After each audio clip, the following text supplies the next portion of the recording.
Livre 5, 1732-1736. Ce fut, ce me semble, en 1732 que j'arrivai à Chambéry, comme je viens de le dire, et que je commençai d'être employé au cadastre pour le service du roi. J'avais 20 ans passés, près de 21. J'étais assez formé pour mon âge du côté de l'esprit, mais le jugement ne l'était guère, et j'avais grand besoin des mains dans lesquelles je tombais pour apprendre à me conduire, car quelques années d'expérience n'avaient pu me guérir encore radicalement de mes visions romanesques, et malgré tous les maux que j'avais soufferts, je connaissais aussi peu le monde et les hommes que si je n'avais pas acheté ces instructions. Je logeais chez moi, c'est-à-dire chez maman, mais je ne retrouvais pas ma chambre d'Annecy, plus de jardin, plus de ruisseaux, plus de paysage. La maison qu'elle occupait était sombre et triste, et ma chambre était la plus sombre et la plus triste de la maison. Un mur pour vue, un cul-de-sac pour rue, peu d'air, peu de jour, peu d'espace, des grillons, des rats, des planches pourries, tout cela ne faisait pas une plaisante habitation. Mais j'étais chez elle, auprès d'elle. Sans cesse à mon bureau ou dans sa chambre, je m'apercevais peu de la laideur de la mienne. Je n'avais pas le temps d'y rêver. Il paraîtra bizarre qu'elle se fût fixée à Chambéry tout exprès pour habiter cette vilaine maison. Cela même fut un trait d'habileté de sa part que je ne dois pas taire. Elle allait à Turin avec répugnance, sentant bien qu'après des révolutions toutes récentes et dans l'agitation où l'on était encore à la cour, ce n'était pas le moment de s'y présenter. Cependant, ses affaires demandaient qu'elle s'y montrât. Elle craignait d'être oubliée ou desservie. Elle savait surtout que le comte de Saint-Laurent, intendant général des finances, ne la favorisait pas. Il avait à Chambéry une maison vieille, mal bâtie, et dans une si vilaine position qu'elle restait toujours vide. Elle la loua et s'y établit. Cela lui réussit mieux qu'un voyage. Sa pension ne fut point supprimée, et depuis lors, le comte de Saint-Laurent fut toujours de ses amis. J'y trouvais son ménage à peu près monté comme auparavant, et le fidèle Claude Anet toujours avec elle. C'était, comme je crois l'avoir dit, un paysan de Moutru qui, dans son enfance, herborisait dans le Jura pour faire du thé de Suisse, et qu'elle avait pris à son service à cause de ses drogues, trouvant commode d'avoir un herboriste dans son laquais. Il se passionna si bien pour l'étude des plantes, et elle favorisa si bien son goût, qu'il devint un vrai botaniste, et que, s'il ne fut mort jeune, il se serait fait un nom dans cette science, comme il en méritait un parmi les honnêtes gens. Comme il était sérieux, même grave, et que j'étais plus jeune que lui, il devint pour moi une espèce de gouverneur qui me sauva beaucoup de folie, car il m'en imposait, et je n'osais m'oublier devant lui. Et il en imposait même à sa maîtresse, qui connaissait son grand sens, sa droiture, son inviolable attachement pour elle, et qui le lui rendait bien. Claude Anet était sans contredit un homme rare, et le seul même de son espèce que j'ai jamais vu. Lent, posé, réfléchi, circonspect dans sa conduite, froid dans ses manières, laconique et sentencieux dans ses propos, il était dans ses passions d'une impétuosité qu'il ne laissait jamais paraître, mais qui le dévorait en dedans, et qui ne lui a fait faire en sa vie qu'une sottise, mais terrible, c'est de s'être empoisonné. Cette scène tragique se passa peu après mon arrivée, et il la fallait pour m'apprendre l'intimité de ce garçon avec sa maîtresse, car si elle ne me l'eût dite elle-même, jamais je ne m'en serais douté. Assurément, si l'attachement, le zèle et la fidélité peuvent mériter une pareille récompense, elle lui était bien due. Et ce qui prouve qu'il en était digne, il n'en abusa jamais. Ils avaient rarement des querelles, et elles finissaient toujours bien. Il en vint pourtant une qui finit mal. Sa maîtresse lui dit dans la colère un mot outrageant qu'il ne put digérer. Il ne consulta que son désespoir, et trouvant dans sa main une fiole de laudanum, il l'avala, puis fut se coucher tranquillement, comptant ne se réveiller jamais. Heureusement, Madame de Warens, inquiète, agitée elle-même, errant dans sa maison, trouva la fiole vide et devina le reste. En volant à son secours, elle poussa des cris qui m'attirèrent. Elle m'avoua tout, implora mon assistance, et parvint avec beaucoup de peine à lui faire vomir l'opium. Témoin de cette scène, j'admirais ma bêtise de n'avoir jamais eu le moindre soupçon des liaisons qu'elle m'apprenait. Mais Claude Anet était si discret que de plus clairvoyants que moi auraient pu s'y méprendre. Le raccommodement fut tel que j'en fus vivement touché moi-même, et depuis ce temps, ajoutant pour lui le respect à l'estime, je devins en quelque façon son élève et ne m'en trouvais pas plus mal. Je n'appris pourtant pas sans peine que quelqu'un pouvait vivre avec elle dans une plus grande intimité que moi.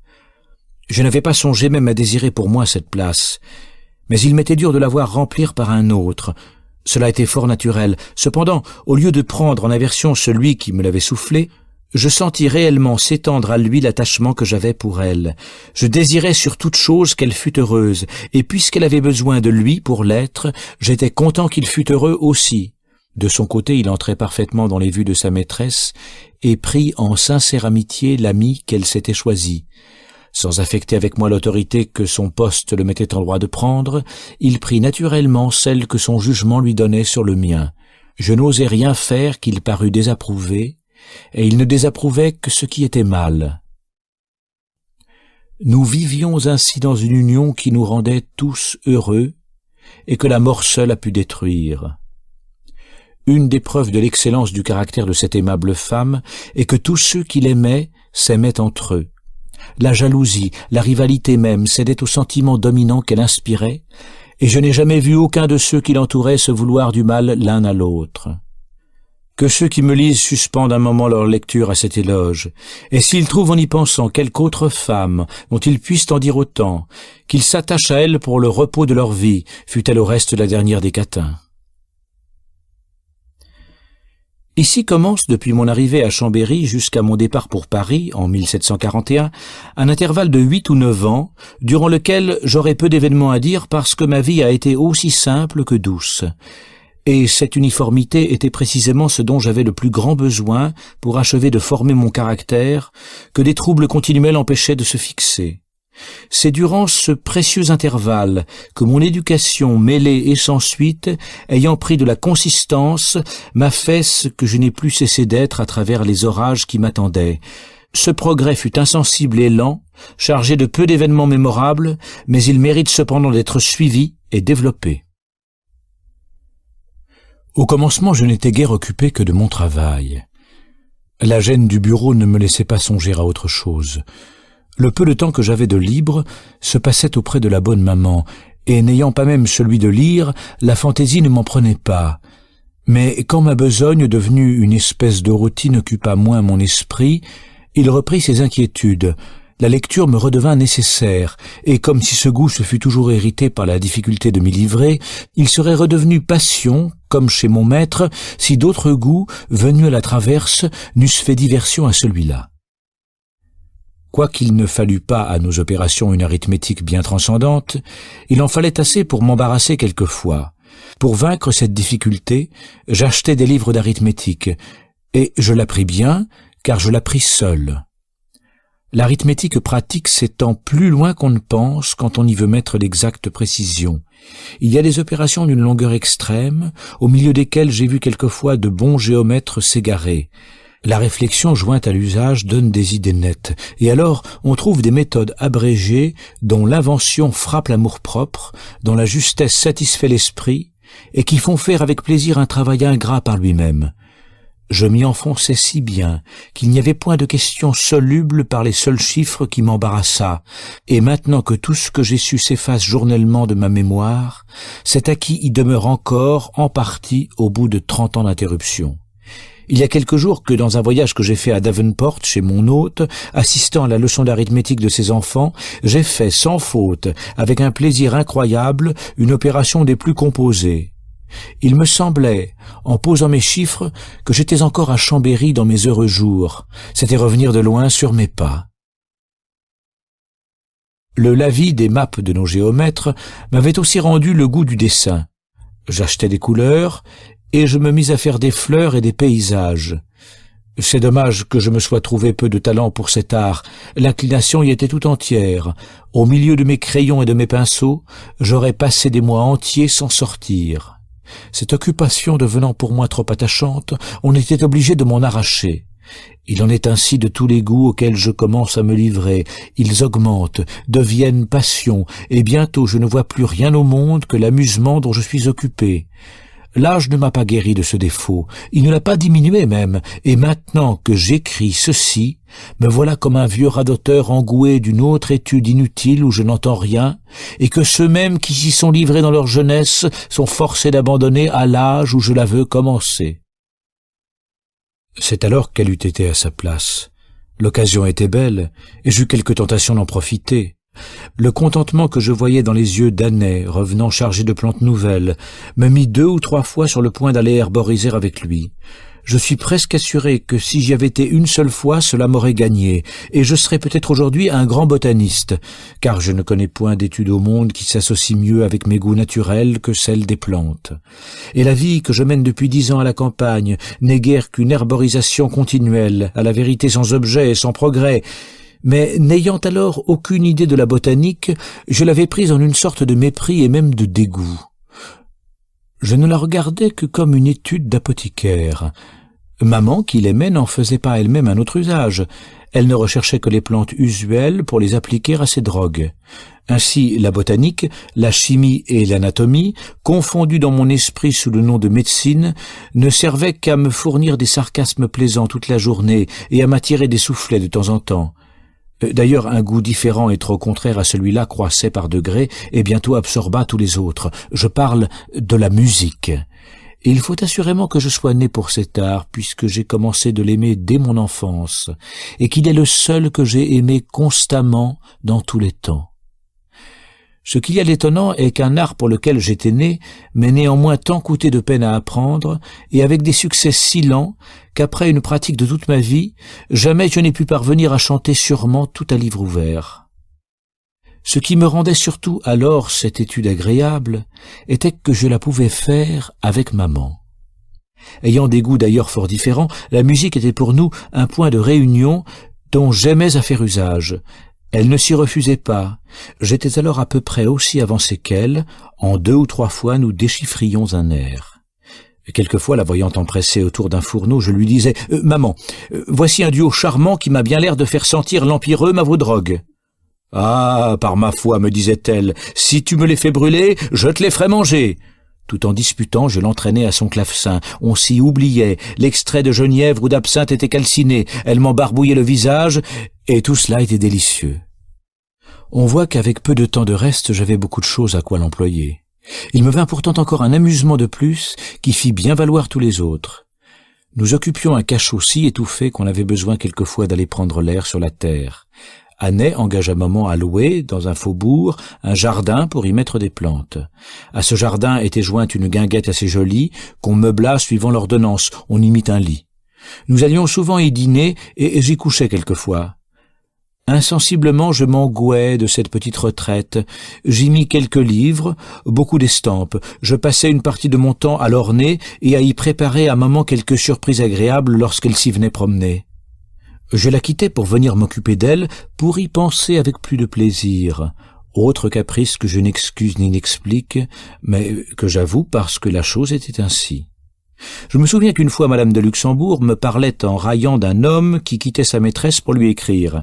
Je lui dis que j'aurais bien été cet homme-là, et j'aurais pu ajouter que je l'avais été quelquefois.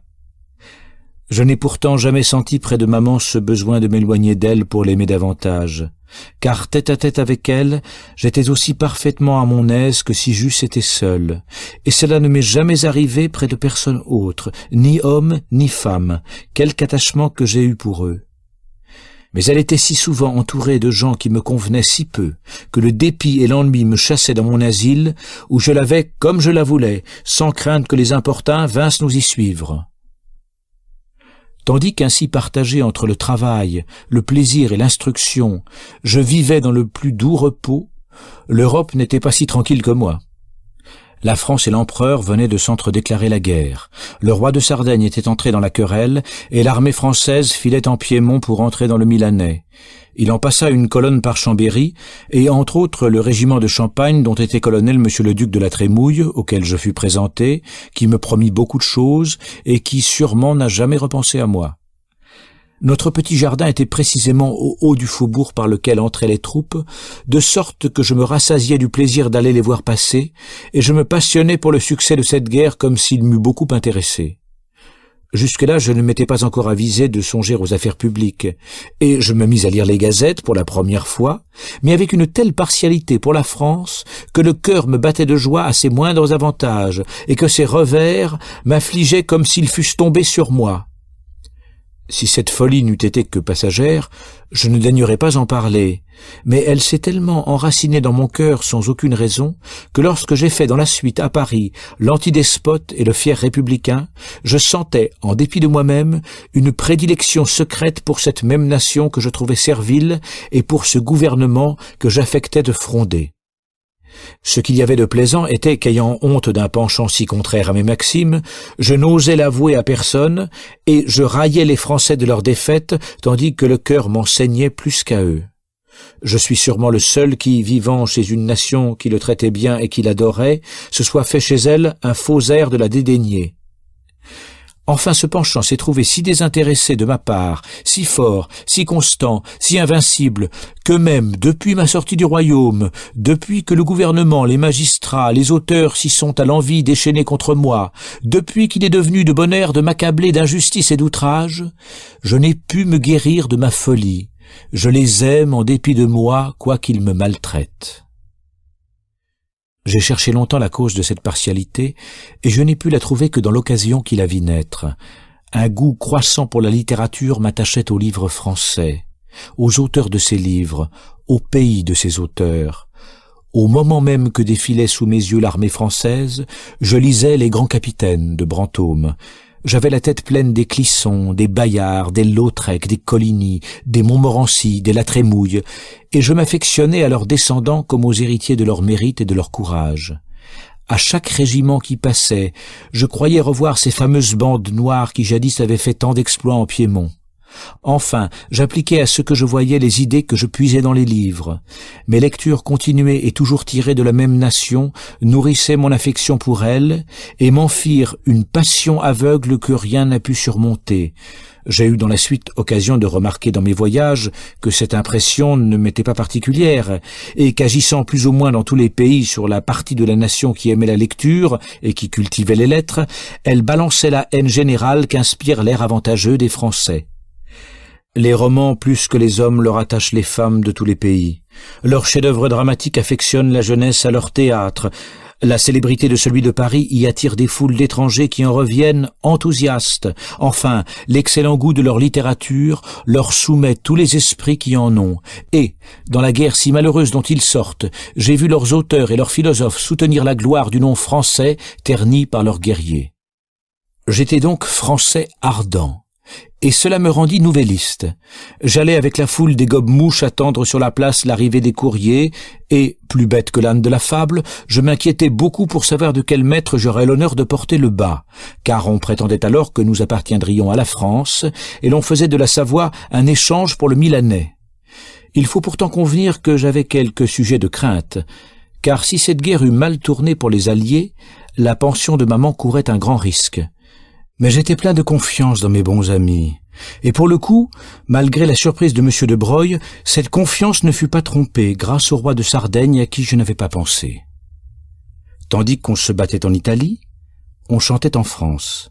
Les opéras de Rameau commençaient à faire du bruit et relevèrent ces ouvrages théoriques que leur obscurité laissait à la portée de peu de gens. Par hasard, j'entendis parler de son traité de l'harmonie, et je n'eus point de repos que je n'eusse acquis ce livre. Par un autre hasard, je tombais malade. La maladie était inflammatoire. Elle fut vive et courte, mais ma convalescence fut longue, et je ne fus d'un mois en état de sortir. Durant ce temps, j'ébauchais, je dévorais mon traité de l'harmonie. Mais il était si long, si diffus, si mal arrangé, que je sentis qu'il me fallait un temps considérable pour l'étudier et le débrouiller. Je suspendais mon application et je récréais mes yeux avec de la musique. Les cantates de Bernier sur lesquelles je m'exerçais ne me sortaient pas de l'esprit.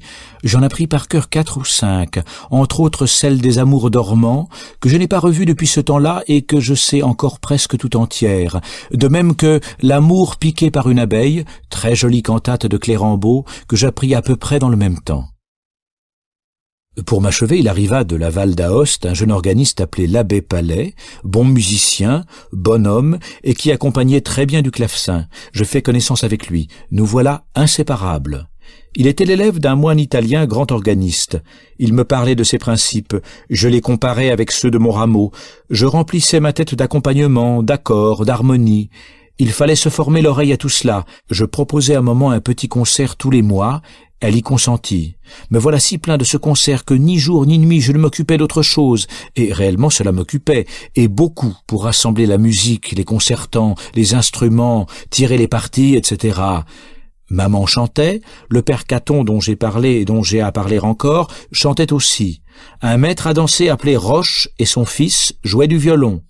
Canavas, musicien piémontais qui travaillait au cadastre et qui depuis s'est marié à Paris, jouait du violoncelle. L'abbé Palais accompagnait du clavecin. J'avais l'honneur de conduire la musique, sans oublier le bâton du bûcheron. On peut juger comme tout cela était beau. Pas tout à fait comme chez monsieur de Trétorins, mais il ne s'en fallait guère. Le petit concert de madame de Warens, nouvelle convertie et vivant, disait-on, des charités du roi, faisait murmurer la séquelle dévote. Mais c'était un amusement agréable pour plusieurs honnêtes gens. On ne devinerait pas qui je mets à leur tête en cette occasion. Un moine, mais un moine, homme de mérite et même aimable, dont les infortunes m'ont dans la suite bien vivement affecté, et dont la mémoire liée à celle de mes beaux jours m'est encore chère. Il s'agit du père Caton, cordelier, qui, conjointement avec le comte d'Ortan, avait fait saisir à Lyon la musique du pauvre petit chat, ce qui n'est pas le plus beau trait de sa vie. Il était bachelier de Sorbonne. Il avait vécu longtemps à Paris dans le plus grand monde et très faufilé surtout chez le marquis d'Entremont, alors ambassadeur de Sardaigne. C'était un grand homme bien fait, le visage plein, les yeux à fleur de tête, des cheveux noirs qui faisaient sans affectation le crochet à côté du front, l'air à la fois noble, ouvert, modeste, se présentant simplement et bien, n'ayant ni le maintien cafard ou effronté des moines, ni l'abord cavalier d'un homme à la mode, quoiqu'il le fût, mais l'assurance d'un honnête homme qui, sans rougir de sa robe, s'honore lui-même et se sent toujours à sa place parmi les honnêtes gens. Quoique le père Caton n'eût pas beaucoup d'études pour un docteur, il en avait beaucoup pour un homme du monde, et n'étant point pressé de montrer son acquis, il le plaçait si à propos qu'il en paraissait davantage. Ayant beaucoup vécu dans la société, il s'était plus attaché au talent agréable qu'à un solide savoir. Il avait de l'esprit, faisait des vers, parlait bien, chantait mieux, avait la voix belle, touchait l'orgue et le clavecin. Il n'en fallait pas tant pour être recherché. Aussi l'était-il. Mais cela lui fit si peu négliger les soins de son état, qu'il parvint, malgré des concurrents très jaloux, à être élu définiteur de sa province, ou, comme on dit, un des grands colliers de l'ordre. Ce père Caton fit connaissance avec maman chez le marquis d'Entremont. Il entendit parler de nos concerts, il voulut en être. Il en fut, et les rendit brillants. Nous fûmes bientôt liés par notre goût commun pour la musique, qui, chez l'un et chez l'autre, était une passion très vive, avec cette différence qu'il était vraiment musicien et que je n'étais qu'un barbouillon. Nous allions avec Canavas et l'abbé Palais faire de la musique dans sa chambre et quelquefois à son orgue les jours de fête. Nous dînions souvent à son petit couvert, car ce qu'il y avait encore d'étonnant pour un moine est qu'il était généreux, magnifique et sensuel sans grossièreté. Les jours de nos concerts, il soupait chez maman. Ces soupers étaient très gais, très agréables, on y disait le mot et la chose, on y chantait des duos, j'étais à mon aise, j'avais de l'esprit, des saillies, le père Caton était charmant, maman était adorable, l'abbé Palais avec sa voix de bœuf était le plastron. Moment si doux de la folâtre jeunesse, qu'il y a de temps que vous êtes partis. Comme je n'aurais plus à parler de ce pauvre père Caton que j'achève ici en 2 mots sa triste histoire. Les autres moines, jaloux ou plutôt furieux de lui voir un mérite, une élégance de mœurs qui n'avait rien de la crapule monastique, le prirent en haine parce qu'il n'était pas aussi haïssable qu'eux. Les chefs se liguèrent contre lui et ameutèrent les moinillons envieux de sa place et qui n'osaient auparavant le regarder. On lui fit 1000 affronts, on le destitua, on lui ôta sa chambre qu'il avait meublée avec goût quoiqu'avec simplicité, on le relégua je ne sais où. Enfin ces misérables l'accablèrent de tant d'outrages que son âme honnête et fière avec justice n'y put résister. Et après avoir fait les délices des sociétés les plus aimables, il mourut de douleur sur un vil grabat, dans quelque fond de cellule ou de cachot, regretté, pleuré de tous les honnêtes gens dont il fut connu, et qui ne lui ont trouvé d'autre défaut que d'être moine. Avec ce petit train de vie, je fis si bien en très peu de temps, qu'absorbé tout entier par la musique, je me trouvais hors d'état de penser à autre chose. Je n'allais plus à mon bureau qu'à contre-cœur. La gêne et l'assiduité au travail m'en firent un supplice insupportable, et j'en vins enfin à vouloir quitter mon emploi pour me livrer totalement à la musique. On peut croire que cette folie ne passa pas sans opposition. Quitter un poste honnête et d'un revenu fixe pour courir auprès des écoliers incertains était un parti trop peu sensé pour plaire à maman. Même en supposant mes progrès futurs aussi grands que je me les figurais, c'était borner bien modestement mon ambition que de me réduire pour la vie à l'état de musicien. Elle, qui ne formait que des projets magnifiques et qui ne me prenait plus tout à fait au mot de M. d'Aubonne, me voyait avec peine occuper sérieusement d'un talent qu'elle trouvait si frivole et me répétait souvent ce proverbe de province, un peu moins juste à Paris, que « qui bien chante et qui bien danse fait un métier qui peu avance ». Elle me voyait d'un autre côté entraîné par un goût irrésistible. Ma passion de musique devenait une fureur, et il était à craindre que mon travail, se sentant de mes distractions, ne m'attirât un congé qu'il valait beaucoup mieux prendre de moi-même. Je lui représentais encore que cet emploi n'avait pas longtemps à durer, qu'il me fallait un talent pour vivre, et qu'il était plus sûr d'achever d'acquérir par la pratique celui auquel mon goût me portait, et qu'elle m'avait choisi, que de me mettre à la merci des protections ou de faire de nouveaux essais qui peuvent mal réussir et me laisser, après avoir passé l'âge d'entreprendre, sans ressources pour gagner mon pain. Enfin, j'extorquais son consentement plus à force d'importunités et de caresses que de raisons dont elle se contenta. Aussitôt, je courus remercier fièrement M. Coccelli, directeur général du cadastre, comme si j'avais fait l'acte le plus héroïque, et je quittai volontairement mon emploi, sans sujet, sans raison, sans prétexte, avec autant et plus de joie que je n'en avais eu à le prendre il n'y avait pas 2 ans.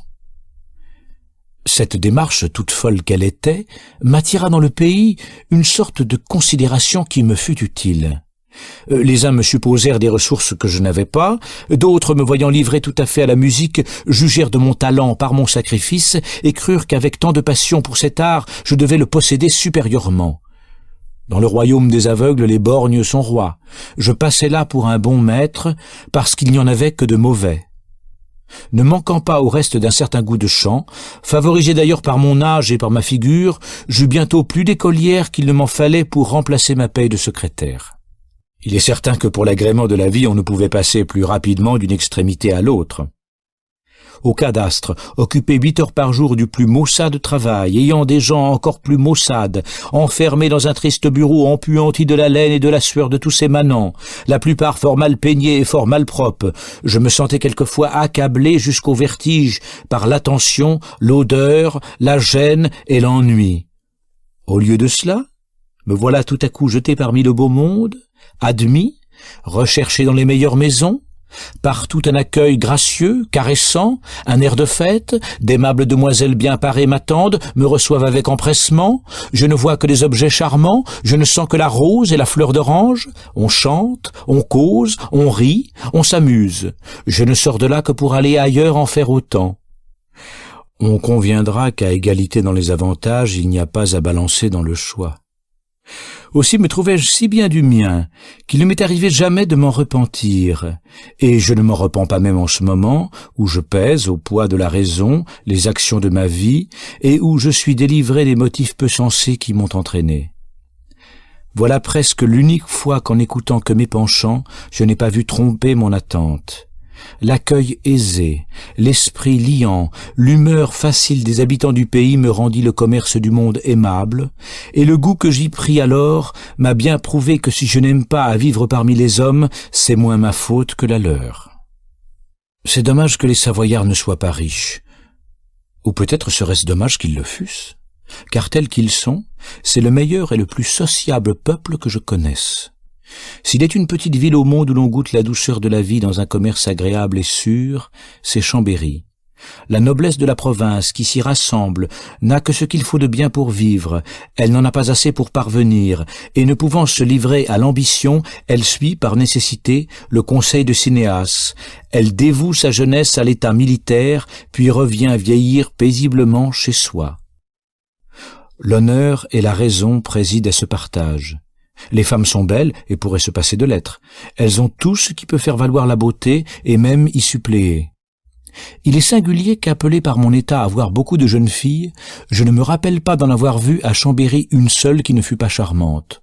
On dira que j'étais disposé à les trouver telles, et l'on peut avoir raison, mais je n'avais pas besoin d'y mettre du mien pour cela.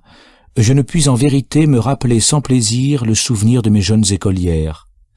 Que ne puis-je, en nommant ici les plus aimables, les rappeler de même, et moi avec elles, à l'âge heureux où nous étions, lors des moments aussi doux qu'innocents que j'ai passés auprès d'elles. La première fut mademoiselle de Mélarède, ma voisine, sœur de l'élève de monsieur Guême. C'était une brune très vive, mais d'une vivacité caressante, pleine de grâce et sans étourderie. Elle était un peu maigre, comme sont la plupart des filles à son âge, mais ses yeux brillants, sa taille fine, son air attirant, n'avaient pas besoin d'embonpoint pour plaire. J'y allais le matin, et elle était encore en déshabillé, sans autre coiffure que ses cheveux négligemment relevés, ornés de quelques fleurs qu'on mettait à mon arrivée et qu'on ôtait à mon départ pour se coiffer. Je ne crains rien tant dans le monde qu'une jolie personne en déshabillé. Je la redouterais 100 fois moins parée. Mademoiselle de Menton, chez qui j'allais l'après-midi, l'était toujours, et me faisait une impression tout aussi douce, mais différente. Ses cheveux étaient d'un blond cendré. Elle était très mignonne, très timide et très blanche, une voix nette, juste et flûtée, mais qui n'osait se développer. Elle avait au sein la cicatrice d'une brûlure d'eau bouillante qu'un fichu de chenille bleue ne cachait pas extrêmement. Cette marque attirait quelquefois de ce côté mon attention, qui bientôt n'était plus pour la cicatrice. Mademoiselle de Charles, une autre de mes voisines, était une fille faite, grande, belle carrure, de l'embonpoint. Elle avait été très bien. Ce n'était plus une beauté, mais c'était une personne à citer pour la bonne grâce, pour l'humeur égale, pour le bon naturel. Sa sœur, Madame de Charly, la plus belle femme de Chambéry, n'apprenait plus la musique, mais elle la faisait apprendre à sa fille, toute jeune encore, mais dont la beauté naissante eût promis d'égaler celle de sa mère si, malheureusement, elle n'eût été un peu rousse. J'avais à la visitation une petite demoiselle française dont j'ai oublié le nom, mais qui mérite une place dans la liste de mes préférences. Elle avait pris le ton lent et traînant des religieuses et, sur ce ton traînant, elle disait des choses très saillantes qui ne semblaient point aller avec son maintien. Au reste, elle était paresseuse, n'aimant pas à prendre la peine de montrer son esprit, et c'était une faveur qu'elle n'accordait pas à tout le monde. Ce ne fut qu'après 1 mois ou 2 de leçons et de négligence qu'elle s'avisa de cet expédient pour me rendre plus assidu. Car je n'ai jamais pu prendre sur moi de lettres. Je me plaisais à mes leçons quand j'y étais, mais je n'aimais pas être obligé de m'y rendre, ni que l'heure me commandât. En toute chose, la gêne et l'assujettissement me sont insupportables. Ils me feraient prendre en haine le plaisir même. On dit que chez les Mahométans, un homme passe au point du jour dans les rues pour ordonner aux maris de rendre le devoir à leur femme. Je serais un mauvais Turc à ces heures-là. J'avais quelques écolières aussi dans la bourgeoisie, et une entre autres qui fut la cause indirecte d'un changement de relation dont j'ai à parler puisqu'enfin je dois tout dire. Elle était fille d'un épicier et se nommait mademoiselle Lard, vrai modèle d'une statue grecque, et que je citerai pour la plus belle fille que j'ai jamais vue, s'il y avait quelque véritable beauté sans vie et sans âme. Son indolence, sa froideur, son insensibilité allaient à un point incroyable. Il était également impossible de lui plaire et de la fâcher, et je suis persuadé que si l'on eût fait sur elle quelque entreprise, elle aurait laissé faire, non par goût, mais par stupidité. Sa mère, qui n'en voulait pas courir le risque, ne la quittait pas d'un pas. En lui faisant apprendre à chanter, en lui donnant un jeune maître, elle faisait tout de son mieux pour l'émoustiller, mais cela ne réussit point. Tandis que le maître agaçait la fille, la mère agaçait le maître, et cela ne réussissait pas beaucoup mieux. Madame Lard ajoutait à sa vivacité naturelle toute celle que sa fille aurait dû avoir. C'était un petit minois éveillé, chiffonné, marqué de petites vérolles. Elle avait de petits yeux très ardents et un peu rouges parce qu'elle y avait presque toujours mal. Tous les matins, quand j'arrivais, je trouvais prêt mon café à la crème. Et la mère ne manquait jamais de m'accueillir par un baiser bien appliqué sur la bouche, et que, par curiosité, j'aurais bien voulu rendre à la fille pour voir comment elle l'aurait pris. Au reste, tout cela se faisait si simplement, et si fort sans conséquence, que quand monsieur Lard était là, les agaceries et les baisers n'en allaient pas moins leur train.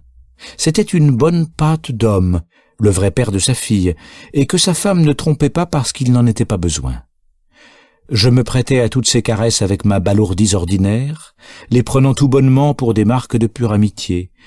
J'en étais pourtant importuné quelquefois car la vive Madame Lard ne laissait pas d'être exigeante, et si dans la journée j'avais passé devant la boutique sans m'arrêter, il y aurait eu du bruit. Il fallait, quand j'étais pressé, que je prisse un détour pour passer dans une autre rue, sachant bien qu'il n'était pas aussi aisé de sortir de chez elle que d'y entrer. Madame Lard s'occupait trop de moi pour que je ne m'occupasse point d'elle. Ses attentions me touchaient beaucoup. J'en parlais un moment comme d'une chose sans mystère, et quand il y en aurait eu, je ne lui en aurais pas moins parlé, car lui taire un secret de quoi que ce fût ne m'eût pas été possible. Mon cœur était ouvert devant elle comme devant Dieu. Elle ne prit pas tout à fait la chose avec la même simplicité que moi. Elle vit des avances où je n'avais vu que des amitiés. Elle jugea que Madame Lard, se faisant un point d'honneur de me laisser moins sot qu'elle ne m'avait trouvé, parviendrait de manière ou d'autre à se faire entendre, et outre qu'il n'était pas juste qu'une autre femme se chargeât de l'instruction de son élève, elle avait des motifs plus dignes d'elle pour me garantir des pièges auxquels mon âge et mon état m'exposaient. Dans le même temps, on m'entendit un d'une espèce plus dangereuse, auquel j'échappais, mais qui lui fit sentir que les dangers qui me menaçaient sans cesse rendaient nécessaires tous les préservatifs qu'elle y pouvait apporter. Madame la comtesse de Menthon, mère d'une de mes écolières, était une femme de beaucoup d'esprit et passait pour n'avoir pas moins de méchanceté. Elle avait été cause, à ce qu'on disait, de bien des brouilleries, et d'une, entre autres, qui avait eu des suites fatales à la maison d'Entremont. Maman avait été assez liée avec elle pour connaître son caractère. Ayant très innocemment inspiré du goût à quelqu'un sur qui Madame de Menthon avait des prétentions, elle resta chargée auprès d'elle du crime de cette préférence, quoiqu'elle n'eût été ni recherchée ni acceptée. Et Madame de Menthon chercha depuis lors à jouer à sa rivale plusieurs tours, dont aucun ne réussit. J'en rapporterai un des plus comiques par manière d'échantillon. Elles étaient ensemble à la campagne avec plusieurs gentilshommes du voisinage, et entre autres l'aspirant en question. Madame de Menthon dit un jour à un de ces messieurs que Madame de Warrens n'était qu'une précieuse, qu'elle n'avait point de goût, qu'elle se mettait mal, qu'elle couvrait sa gorge comme une bourgeoise. Quant à ce dernier article, lui dit l'homme qui était implaisant, elle a ses raisons, et je sais qu'elle a un gros vilain rat emprunt sur le sein, mais si ressemblant qu'on dirait qu'il court. La haine ainsi que l'amour rend crédule.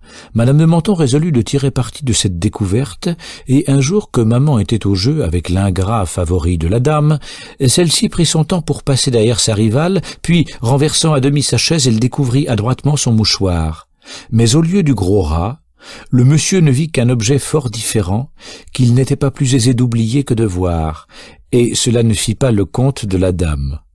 Je n'étais pas un personnage à occuper Madame de Menthon, qui ne voulait que des gens brillants autour d'elle. Cependant, elle fit quelque attention à moi, non pour ma figure, dont assurément elle ne se souciait point du tout, mais pour l'esprit qu'on me supposait et qui m'eût pu rendre utile à ses goûts. Elle en avait un assez vif pour la satire. Elle aimait à faire des chansons et des vers sur les gens qui lui déplaisaient. Si elle m'eût trouvé assez de talent pour lui aider à tourner ses vers, et assez de complaisance pour les écrire, entre elle et moi nous aurions bientôt mis Chambéry sans dessus-dessous. On serait remonté à la source de ses libelles, Madame de Menthon se serait tirée d'affaire en me sacrifiant, et j'aurais été enfermé pour le reste de mes jours peut-être, pour m'apprendre à faire le phébus avec les dames. Heureusement, rien de tout cela n'arriva. Madame de Menthon me retint à dîner 2 ou 3 fois pour me faire causer, et trouva que je n'étais qu'un sot. Je le sentais moi-même et j'en gémissais, enviant les talents de mon amie Venture, tandis que j'aurais dû remercier ma bêtise des périls dont elle me sauvait. Je demeurai pour Madame de Menthon, le maître à chanter de sa fille, et rien de plus. Mais je vécus tranquille et toujours bien voulu dans Chambéry. Cela valait mieux que d'être un bel esprit pour elle et un serpent pour le reste du pays. Quoi qu'il en soit, maman vit que pour m'arracher au péril de ma jeunesse, il était temps de me traiter en homme, et c'est ce qu'elle fit, mais de la façon la plus singulière dont jamais femme se soit avisée en pareille occasion. Je lui trouvai l'air plus grave et le propos plus moral qu'à son ordinaire. À la gaieté folâtre dont elle entremêlait ordinairement ses instructions, succéda tout à coup un ton toujours soutenu, qui n'était ni familier ni sévère, mais qui semblait préparer une explication. Après avoir cherché vainement en moi-même la raison de ce changement, je la lui demandai. C'était ce qu'elle attendait. Elle me proposa une promenade au petit jardin pour le lendemain. Nous y fûmes dès le matin. Elle avait pris ses mesures pour qu'on nous laissât seuls toute la journée. Elle l'employa à me préparer aux bontés qu'elle voulait avoir pour moi, non comme une autre femme, par du manège et des agaceries, mais par des entretiens pleins de sentiments et de raisons, plus faits pour m'instruire que pour me séduire, et qui parlaient plus à mon cœur qu'à mes sens. Cependant, quelque excellents et utiles que fussent les discours qu'elle me tint, et quoiqu'ils ne fussent rien moins que froids et tristes, je n'y fis pas toute l'attention qu'ils méritaient, et je ne les gravai pas dans ma mémoire comme j'aurais fait dans tout autre temps. Son début, cet air de préparatif m'avait donné de l'inquiétude. Tandis qu'elle parlait, rêveur et distrait malgré moi, j'étais moins occupé de ce qu'elle disait que de chercher à quoi elle en voulait venir. Et sitôt que je l'eus compris, ce qui ne me fut pas facile, la nouveauté de cette idée, qui depuis que je vivais auprès d'elle ne m'était pas venue une seule fois dans l'esprit, m'occupant alors tout entier, ne me laissa plus le maître de penser à ce qu'elle me disait. Je ne pensais qu'à elle, et je ne l'écoutais pas. Vouloir rendre les jeunes gens attentifs à ce qu'on leur veut dire en leur montrant au bout un objet très intéressant pour eux est un contresens très ordinaire aux instituteurs et que je n'ai pas évité moi-même dans mon Émile. Le jeune homme, frappé de l'objet qu'on lui présente, s'en occupe uniquement et saute à pieds joints par-dessus vos discours préliminaires pour aller d'abord où vous le menez trop lentement à son gré. Quand on veut le rendre attentif, il ne faut pas se laisser pénétrer d'avance, et c'est en quoi maman fut maladroite. Par une singularité qui tenait à son esprit systématique, elle prit la précaution très vaine de faire ses conditions. Mais sitôt que j'en vis le prix, je ne les écoutais pas même, et je me dépêchais de consentir à tout. Je doute même qu'en pareil cas il y eut sur la terre entière un homme assez franc ou assez courageux pour oser marchander, et une seule femme qui pût pardonner de l'avoir fait. Par suite de la même bizarrerie, elle mit à cet accord les formalités les plus graves, et me donna pour y penser 8 jours, dont je l'assurais faussement que je n'avais pas besoin, car pour comble de singularité, je fus très aise de les avoir, tant la nouveauté de ces idées m'avait frappé. Et tant je sentais un bouleversement dans les miennes qui me demandaient du temps pour les arranger. On croira que ces 8 jours me durèrent 8 siècles. Tout au contraire. J'aurais voulu qu'ils les eussent durés, en effet. Je ne sais comment décrire l'état où je me trouvais, plein d'un certain effroi mêlé d'impatience, redoutant ce que je désirais, jusqu'à chercher quelquefois tout de bon dans ma tête quelque honnête moyen d'éviter d'être heureux. Qu'on se représente mon tempérament ardent et lascif, mon sang enflammé, mon cœur enivré d'amour, ma vigueur, ma santé, mon âge, qu'on pense que dans cet état, altéré de la soif des femmes, je n'avais encore approché d'aucune, que l'imagination, le besoin, la vanité, la curiosité se réunissaient pour me dévorer de l'ardent désir d'être homme et de le paraître, qu'on ajoute surtout, car c'est ce qu'il ne faut pas qu'on oublie, que mon vif et tendre attachement pour elle, loin de s'attiédir, n'avait fait qu'augmenter de jour en jour, que je n'étais bien qu'auprès d'elle, que je ne m'en éloignais que pour y penser, que j'avais le cœur plein non seulement de ses bontés, de son caractère aimable, mais de son sexe, de sa figure, de sa personne, d'elle, en un mot par tous les rapports sous lesquels elle pouvait m'être chère. Et qu'on n'imagine pas que pour 10 ou 12 ans que j'avais de moins qu'elle, elle fût vieillie ou me parut l'être. Depuis 5 ou 6 ans que j'avais éprouvé des transports si doux à sa première vue, elle était réellement très peu changée, et ne le paraissait point du tout. Elle a toujours été charmante pour moi, elle était encore pour tout le monde. Sa taille seule avait pris un peu plus de rondeur.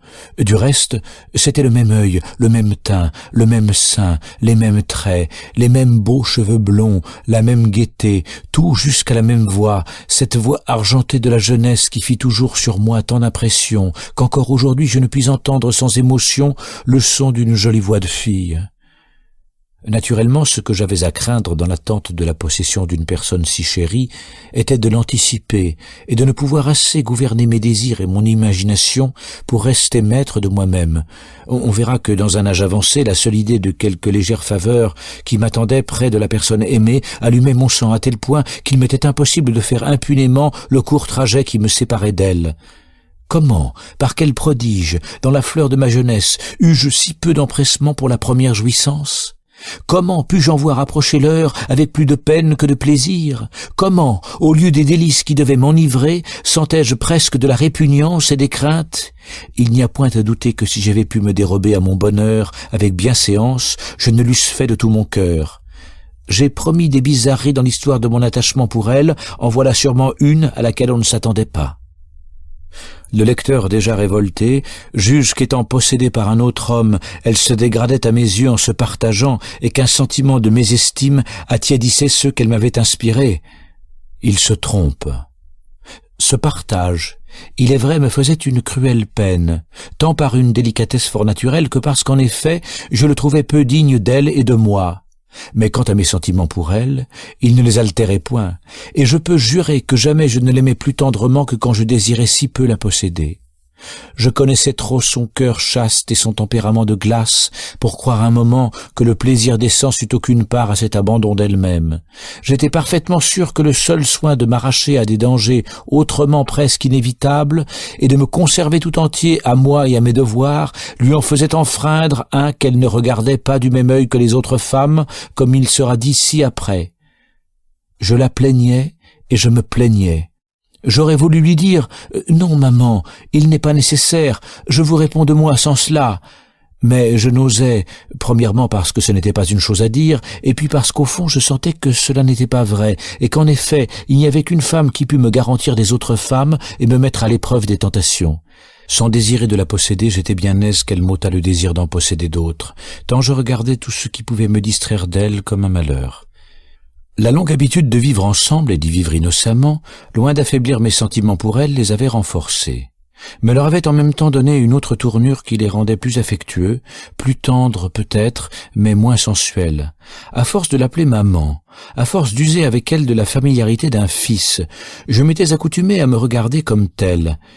Je crois que voilà la véritable cause du peu d'empressement que j'eus de la posséder, quoiqu'elle me fût si chère. Je me souviens très bien que mes premiers sentiments, sans être plus vifs, étaient plus voluptueux. À Annecy, j'étais dans l'ivresse. À Chambéry, je n'y étais plus. Je l'aimais toujours aussi passionnément qu'il fût possible, mais je l'aimais plus pour elle et moins pour moi, ou du moins je cherchais plus mon bonheur que mon plaisir auprès d'elle. Elle était pour moi plus qu'une sœur, plus qu'une mère, plus qu'une amie, plus même qu'une maîtresse, et c'était pour cela qu'elle n'était pas une maîtresse. Enfin, je l'aimais trop pour la convoiter. Voilà ce qu'il y avait de plus clair dans mes idées. Ce jour, plutôt redouté qu'attendu, vint enfin. Je promis tout, et je ne mentis pas. Mon cœur confirmait mes engagements sans en désirer le prix. Je l'obtins pourtant. Je me vis pour la première fois dans les bras d'une femme, et d'une femme que j'adorais. Fus-je heureux? Non. Je goûtais le plaisir. Je ne sais quelle invincible tristesse en empoisonnait le charme. J'étais comme si j'avais commis un inceste. 2 ou 3 fois, en la pressant avec transport dans mes bras, j'inondais son sein de mes larmes. Pour elle, elle n'était ni triste ni vive. Elle était caressante et tranquille. Comme elle était peu sensuelle et n'avait point recherché la volupté, elle n'en eut pas les délices et n'en a jamais eu les remords. Je le répète, toutes ses fautes lui vinrent de ses erreurs, jamais de ses passions. Elle était bien née, son cœur était pur, elle aimait les choses honnêtes, ses penchants étaient droits et vertueux, son goût était délicat, elle était faite pour une élégance de mœurs qu'elle a toujours aimée et qu'elle n'a jamais suivie, parce qu'au lieu d'écouter son cœur qui la menait bien, elle écouta sa raison qui la menait mal. Monsieur de Tavel, son premier amant, fut son maître de philosophie, et les principes qu'il lui donna furent ceux dont il avait besoin pour la séduire. La trouvant attachée à son mari, à ses devoirs, toujours froide, raisonnante et inattaquable par les sens, il l'attaqua par des sophismes et parvint à lui montrer ses devoirs auxquels elle était si attachée comme un bavardage de catéchisme fait uniquement pour amuser les enfants, l'union des sexes comme l'acte le plus indifférent en soi, la fidélité conjugale comme une apparence obligatoire dont toute la moralité regardait l'opinion, le repos des maris comme la seule règle du devoir des femmes, en sorte que des infidélités ignorées, nulles pour celui qu'elles offensaient, l'étaient aussi pour la conscience. Enfin, il lui persuada que la chose en elle-même n'était rien, qu'elle ne prenait d'existence que par le scandale, et que toute femme qui paraissait sage, par cela seule l'était en effet. C'est ainsi que le malheureux parvint à son but en corrompant la raison d'un enfant dont il n'avait pu corrompre le cœur. Il en fut puni par la plus dévorante jalousie, persuadé qu'elle le traitait lui-même comme il lui avait appris à traiter son mari. Je ne sais s'il se trompait sur ce point. Le ministre Perret passa pour son successeur. Ce que je sais, c'est que le tempérament froid de cette jeune femme, qu'il aurait dû garantir de ce système, fut ce qui l'empêcha dans la suite d'y renoncer. Elle ne pouvait concevoir qu'on donnât tant d'importance à ce qui n'en avait point pour elle. Elle n'honora jamais du nom de vertu une abstinence qui lui coûtait si peu. Elle n'eut donc guère abusé de ce faux principe pour elle-même, mais elle en abusa pour autrui, et cela par une autre maxime presque aussi fausse, mais plus d'accord avec la bonté de son cœur. Elle a toujours cru que rien n'attachait tant un homme à une femme que la possession, et quoiqu'elle n'aimât ses amis que d'amitié, c'était d'une amitié si tendre qu'elle employait tous les moyens qui dépendaient d'elle pour se les attacher plus fortement. Ce qu'il y a d'extraordinaire est qu'elle a presque toujours réussi. Elle était si réellement aimable que plus l'intimité dans laquelle on vivait avec elle était grande, plus on y trouvait de nouveaux sujets de l'aimer. Une autre chose digne de remarque est qu'après sa première faiblesse, elle n'a guère favorisé que des malheureux. Les gens brillants ont tous perdu leur peine auprès d'elle, mais il fallait qu'un homme qu'elle commençait par plaindre fût bien peu aimable si elle ne finissait par l'aimer. Quand elle se fit des choix peu dignes d'elle, bien loin que ce fût par des inclinations basses qui n'approchèrent jamais de son noble cœur, ce fut uniquement par son caractère trop généreux, trop humain, trop compatissant, trop sensible, qu'elle ne gouverna pas toujours avec assez de discernement. Si quelques principes faux l'ont égarée, combien n'en avait-elle pas d'admirables dont elle ne se départait jamais ? Par combien de vertus ne rachetait-elle pas ses faiblesses, si l'on peut appeler de ce nom des erreurs où les sens avaient si peu de part? Ce même homme qui la trompa sur un point, l'instruisit excellemment sur 1000 autres, et ses passions, qui n'étaient pas fougueuses, lui permettant de suivre toujours ses lumières, elle allait bien quand ses sophismes ne l'égaraient pas. Ses motifs étaient louables jusque dans ses fautes. En s'abusant, elle pouvait mal faire, mais elle ne pouvait vouloir rien qui fût mal. Elle abhorrait la duplicité, le mensonge, elle était juste, équitable, humaine, désintéressée, fidèle à sa parole, à ses amis, à ses devoirs qu'elle reconnaissait pour tels, incapable de vengeance et de haine, et ne concevant pas même qu'il y eût le moindre mérite à pardonner. Enfin, pour revenir à ce qu'elle avait de moins excusable, sans estimer ses faveurs ce qu'elles valaient, elle n'en fit jamais un vil commerce. Elle les prodiguait, mais elle ne les vendait pas, quoiqu'elle fût sans cesse aux expédients pour vivre. Et j'ose dire que si Socrate put estimer Aspasie, il eût respecté Madame de Warrens. Je sais d'avance qu'en lui donnant un caractère sensible et un tempérament froid, je serais accusé de contradiction, comme à l'ordinaire, et avec autant de raison. Il se peut que la nature ait eu tort, et que cette combinaison n'ait pas dû être. Je sais seulement qu'elle a été. Tous ceux qui ont connu Madame de Warrens, et dont un si grand nombre existe encore, ont pu savoir qu'elle était ainsi. J'ose même ajouter qu'elle n'a connu qu'un seul vrai plaisir au monde, c'était d'en faire à ceux qu'elle aimait. Toutefois, permis à chacun d'argumenter là-dessus tout à son aise, et de prouver doctement que cela n'est pas vrai. Ma fonction est de dire la vérité, mais non pas de la faire croire. J'appris peu à peu tout ce que je viens de dire dans les entretiens qui suivirent notre union et qui seuls la rendirent délicieuse. Elle avait eu raison d'espérer que sa complaisance me serait utile. J'en tirais pour mon instruction de grands avantages. Elle m'avait jusqu'alors parlé de moi seul comme un enfant. Elle commença de me traiter en homme et me parla d'elle. Tout ce qu'elle me disait m'était si intéressant, je m'en sentais si touché, que, me repliant sur moi-même, j'appliquais à mon profit ses confidences plus que je n'avais fait ses leçons. Quand on sent vraiment que le cœur parle, le nôtre s'ouvre pour recevoir ses épanchements, et jamais toute la morale d'un pédagogue ne vaudra le bavardage affectueux et tendre d'une femme sensée pour qui l'on a de l'attachement. L'intimité dans laquelle je vivais avec elle l'ayant mise à portée de m'apprécier plus avantageusement qu'elle n'avait fait, elle jugea que, malgré mon air gauche, je valais la peine d'être cultivé pour le monde, et que si je m'y montrais un jour sur un certain pied, je serais en état d'y faire mon chemin. Sur cette idée, elle s'attachait non seulement à former mon jugement, mais mon extérieur, mes manières, à me rendre aimable autant qu'estimable. Et s'il est vrai qu'on puisse allier les succès dans le monde avec la vertu, ce que pour moi je ne crois pas, je suis sûr au moins qu'il n'y a pour cela d'autre route que celle qu'elle avait prise et qu'elle voulait m'enseigner.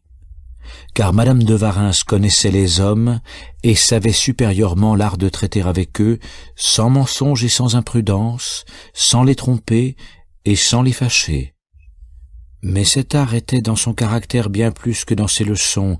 Elle savait mieux le mettre en pratique que l'enseigner, et j'étais l'homme du monde le moins propre à l'apprendre. Aussi, tout ce qu'elle fit à cet égard fut-il, peu s'en faut, peine perdue, de même que le soin qu'elle prit de me donner des maîtres pour la danse et pour les armes. Quoique lest ait bien pris dans ma taille, je ne pus apprendre à danser un menuet.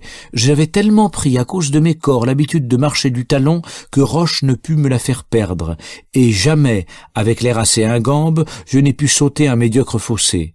Ce fut encore pis à la salle d'armes. Après 3 mois de leçons, je tirais encore à la muraille, hors d'état de faire assaut, et jamais je n'eus le poignet assez souple ou le bras assez ferme pour retenir mon fleuret quand il plaisait au maître de me le faire sauter. Ajoutez que j'avais un dégoût mortel pour cet exercice, et pour le maître qui tâchait de me l'enseigner. Je n'aurais jamais cru qu'on pût être si fier de l'art de tuer un homme.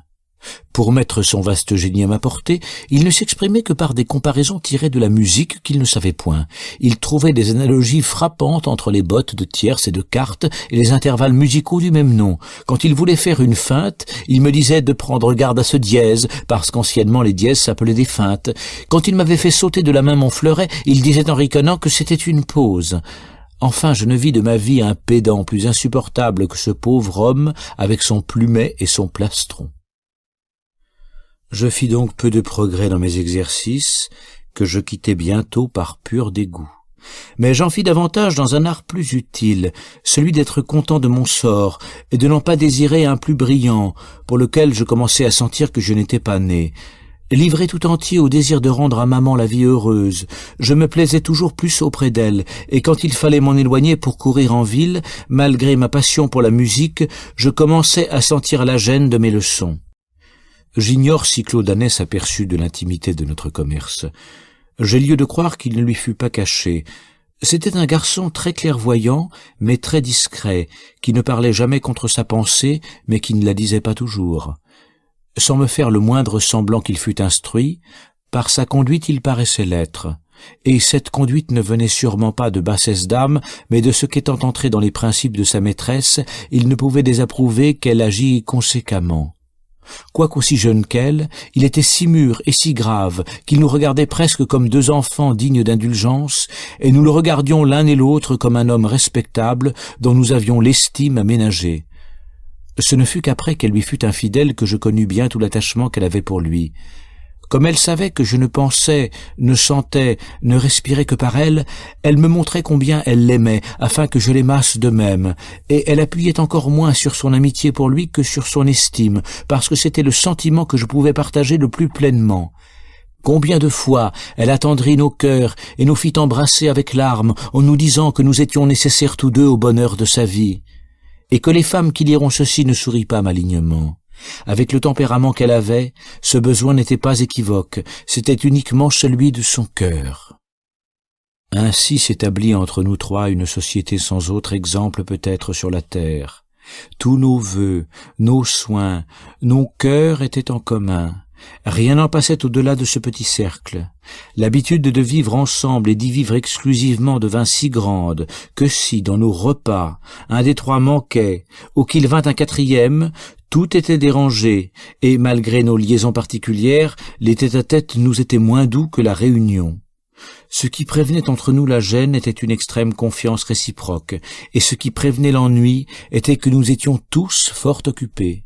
Maman, toujours projetante et toujours agissante, ne nous laissait guère oisifs ni l'un ni l'autre, et nous avions encore chacun pour notre compte de quoi bien remplir notre temps. Selon moi, le désœuvrement n'est pas moins le fléau de la société que celui de la solitude. Rien ne rétrécit plus l'esprit, rien n'engendre plus de rien, de rapports, de paquets, de tracasseries, de mensonges, que d'être éternellement renfermés vis-à-vis les uns des autres dans une chambre, réduits pour tout ouvrage à la nécessité de babiller continuellement. Quand tout le monde est occupé, l'on ne parle que quand on a quelque chose à dire, mais quand on ne fait rien, il faut absolument parler toujours, et voilà de toutes les gênes la plus incommode et la plus dangereuse. J'ose même aller plus loin, et je soutiens que, pour rendre un cercle vraiment agréable, il faut non seulement que chacun y fasse quelque chose, mais quelque chose qui demande un peu d'attention. Faire des nœuds, c'est ne rien faire, et il faut tout autant de soin pour amuser une femme qui fait des nœuds que celle qui tient les bras croisés, mais quand elle brode, c'est autre chose, elle s'occupe assez pour remplir les intervalles du silence. Ce qu'il y a de choquant, de ridicule, est de voir pendant ce temps une douzaine de Flandrins se lever, s'asseoir, aller, venir, pirouetter sur leurs talons, retourner 200 fois les magots de la cheminée, et fatiguer leur Minerve à maintenir un intarissable flux de paroles. La belle occupation. Ces gens-là, quoi qu'ils fassent, seront toujours à charge aux autres et à eux-mêmes. Quand j'étais à Motier, j'allais faire des lacets chez mes voisines. Si je retournais dans le monde, j'aurais toujours dans ma poche un bilboquet, et j'en jouerais toute la journée pour me dispenser de parler quand je n'aurais rien à dire. Si chacun en faisait autant, les hommes deviendraient moins méchants, leur commerce deviendrait plus sûr et, je pense, plus agréable. Enfin, que les plaisants rient s'ils veulent, mais je soutiens que la seule morale à la portée du présent siècle est la morale du bilboquet. Au reste, on ne nous laissait guère le soin d'éviter l'ennui par nous-mêmes, et les importuns nous en donnaient trop par leur affluence pour nous en laisser quand nous restions seuls. L'impatience qu'ils m'avaient donnée autrefois n'était pas diminuée, et toute la différence était que j'avais moins de temps pour m'y livrer. La pauvre maman n'avait point perdu son ancienne fantaisie d'entreprise et de système. Au contraire, plus ses besoins domestiques devenaient pressants, plus pour y pourvoir elle se livrait à ses visions. Moins elle avait de ressources présentes, plus elle s'en forgeait dans l'avenir. Le progrès des ans ne faisait qu'augmenter en elle cette manie, et à mesure qu'elle perdait le goût des plaisirs du monde et de la jeunesse, elle le remplaçait par celui des secrets et des projets.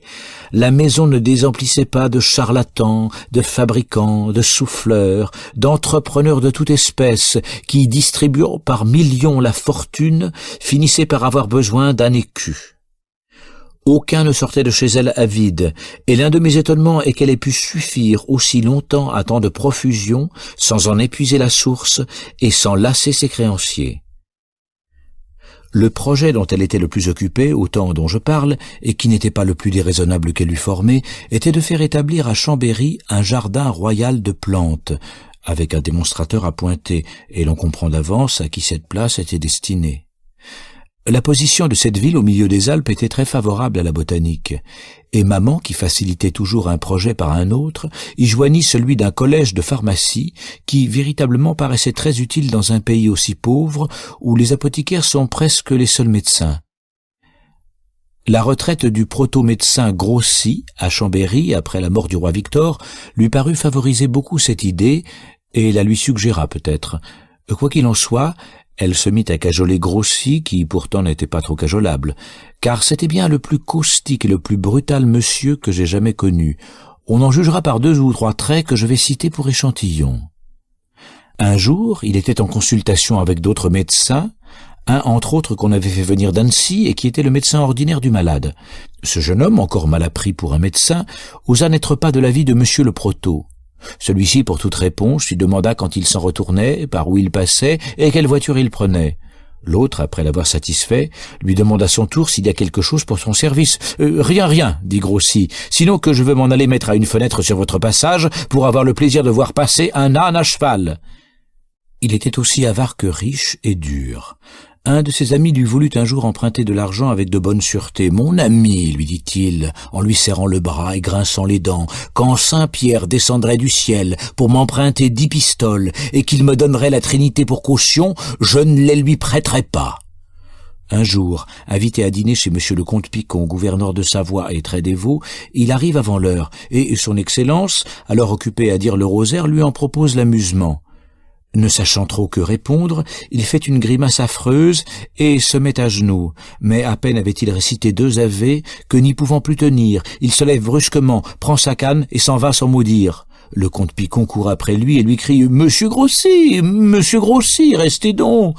Vous avez là-bas à la broche une excellente Bartavel. »« Monsieur le comte, lui répond l'autre en se retournant, vous me donneriez un ange rôti que je ne resterai pas. » Voilà quel était monsieur le proto-médecin Grossi que maman entreprit et vint à bout d'apprivoiser.